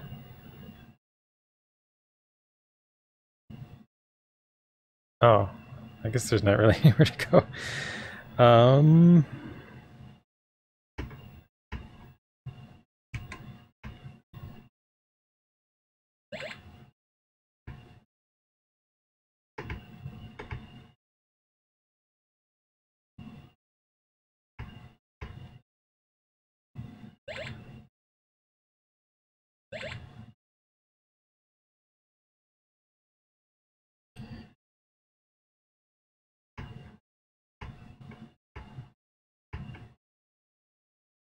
So that's the thing, when you're entangled with a monster, any direction you try to go, it will show the monster in that direction blocking you, unless you succeeded at running. So it's just funny. Okay, so let's see the west coast.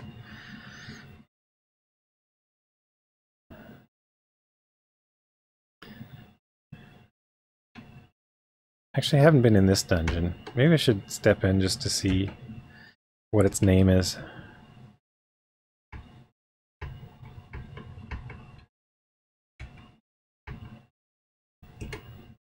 The Lost Caverns.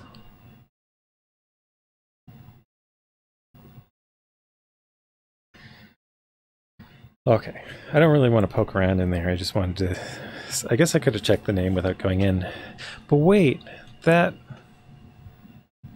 Was that place called Mondane's Passage to Hell or something like that? I wonder if that's like the final dungeon of the game. Because like Mondane is like the big bad wizard with the gem, right?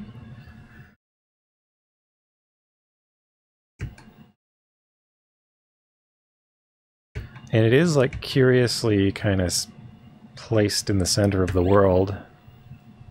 Oh, I can't enter the craft. So I have enough for a frigate.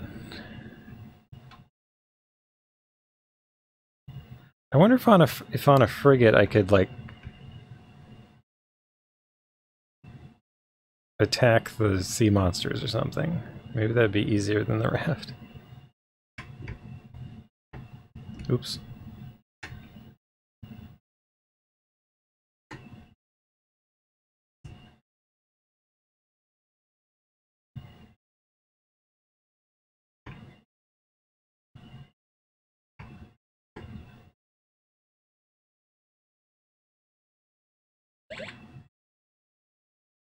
But really, I'm just looking for that other castle to get what I presume will be a stat boost for finding or for defeating a gelatinous cube.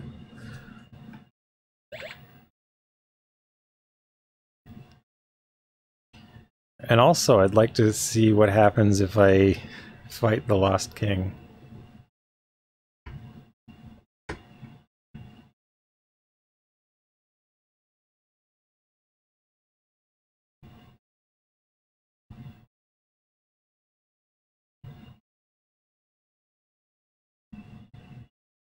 So I wonder if it's faster to travel by... Oops. I keep thinking return is...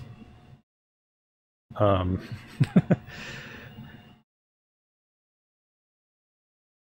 keep thinking return is going to be right, because it's like on the right side of the keyboard, but it's up.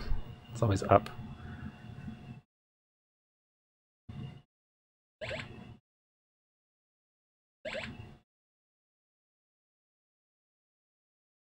Oh, you know what? I should ready, spell, go back to prayer. Because I can pray monsters to be removed. But I still haven't found a situation where that's terribly helpful, especially because it doesn't work most of the time.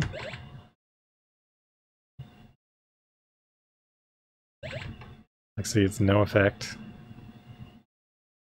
No effect. And it's slow, you know? I could just run.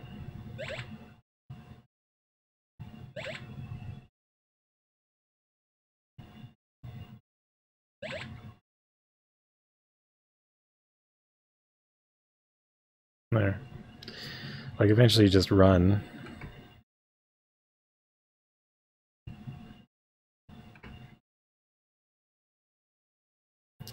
So where's that other castle? Okay, so there's a bay down here at the southeast.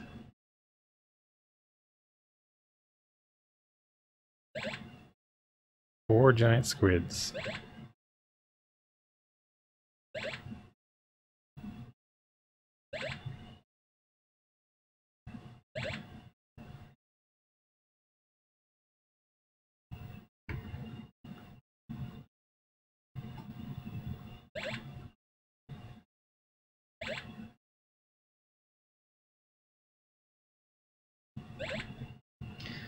So I could like...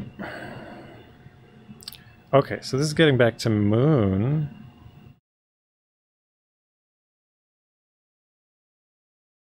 Well, that's curious. I wonder where that castle was.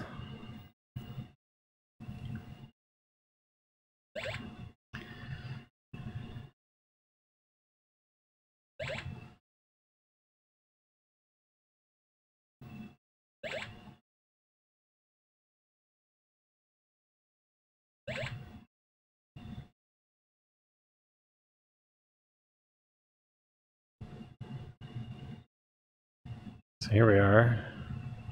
So this feels like the hometown of Moon.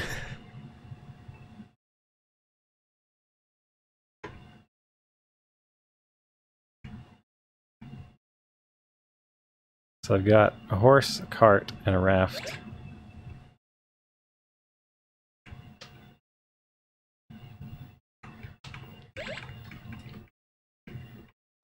And I could afford a frigate now, but I don't know if I want it.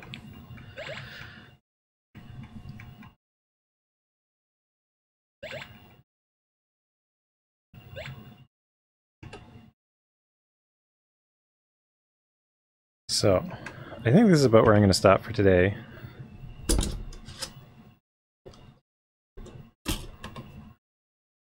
going to save. I'm going to experiment a little bit here, though. I'm going to see what happens if I buy various things.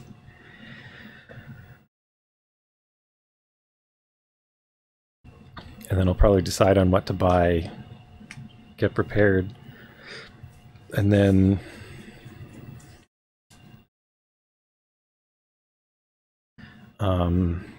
probably start going back into the dungeons more, saving up for a shuttle. I think that's what I really want to do. I want to go to space, because I feel like I've seen what happens on the world here, for the most part.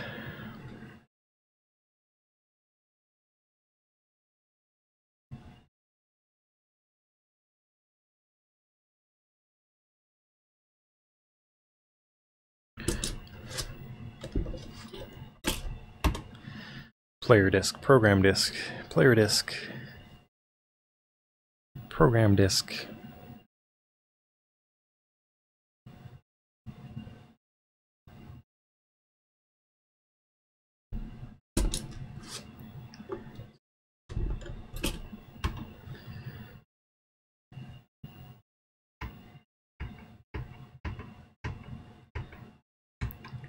So what are my options? Have newer, better things become available? Dagger, axe, sword, bow and arrows, wand. I don't want any of those. Though it felt like this town was behind Britain, like Britain had better weapons. Okay, I've got reflect, so don't need that.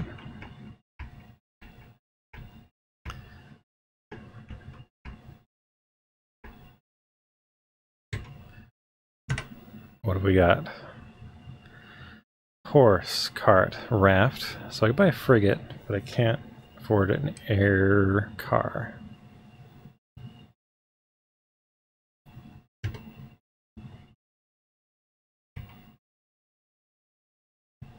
F? What's that? Okay, so I tried pressing 4. Pressing 4 is not doing anything. Why is... It won't let me buy the frigate. It's asking me, what's that? So I've got a raft. Is my 4 key broken or something?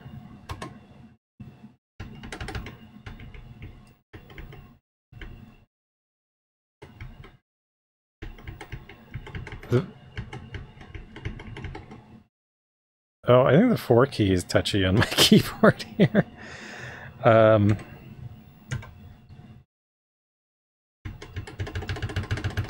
just going to press it a lot. I can't afford it. Did I buy it? Oh, I bought it. Okay, well.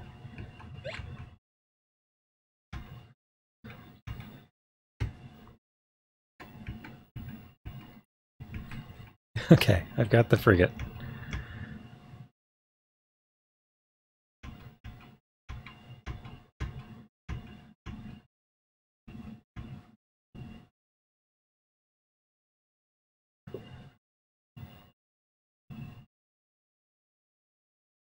Going to space. That's so interesting that this game has that. All right.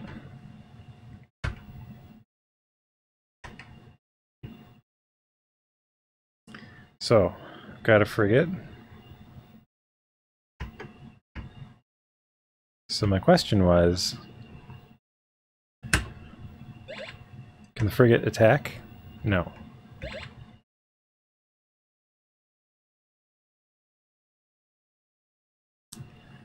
How well does the frigate do at sea? Can I cross the wide ocean? Oh, it says insert player disc. That's curious.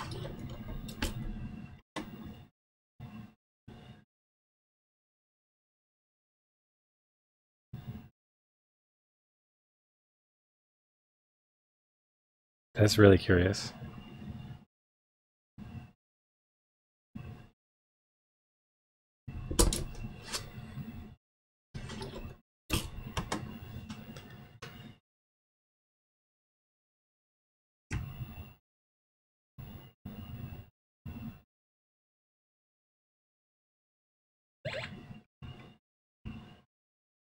Is this new, or have I wrapped the world?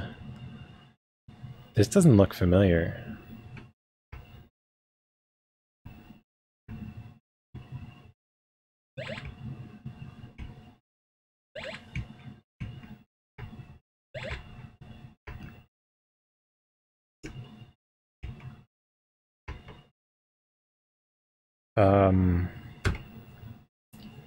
Pillars of the Argonauts. You find a dagger at your feet.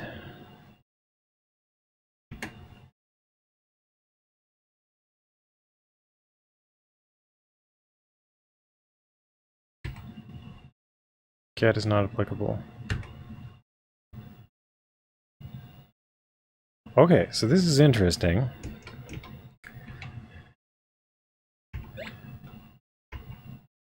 There's definitely more out there.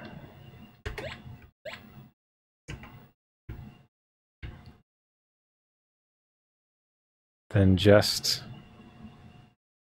the continent I started on.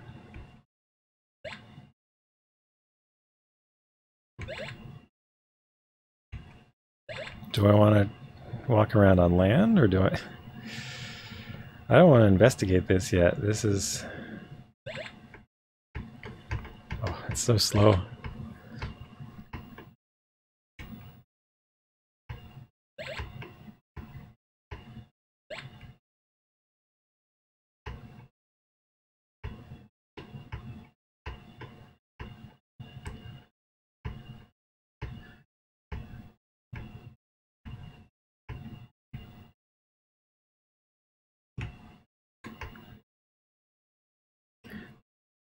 But if that isn't all there is to the world, I'm a little bit blown away by there being another continent.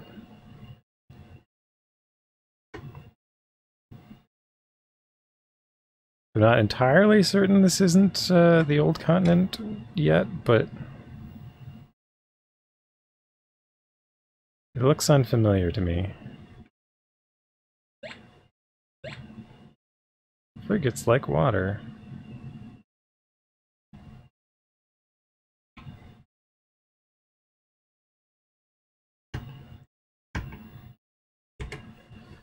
The city of Gary. Or Jerry? Okay, I've definitely not been here.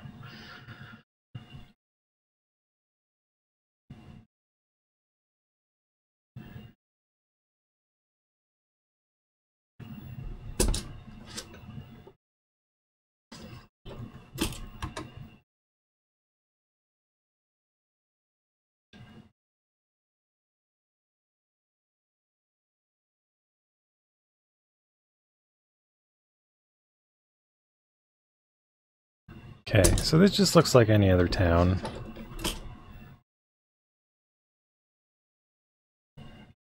So I think I'm going to end it here after I check these shops, but I'm just curious what they might have to sell. It's the same.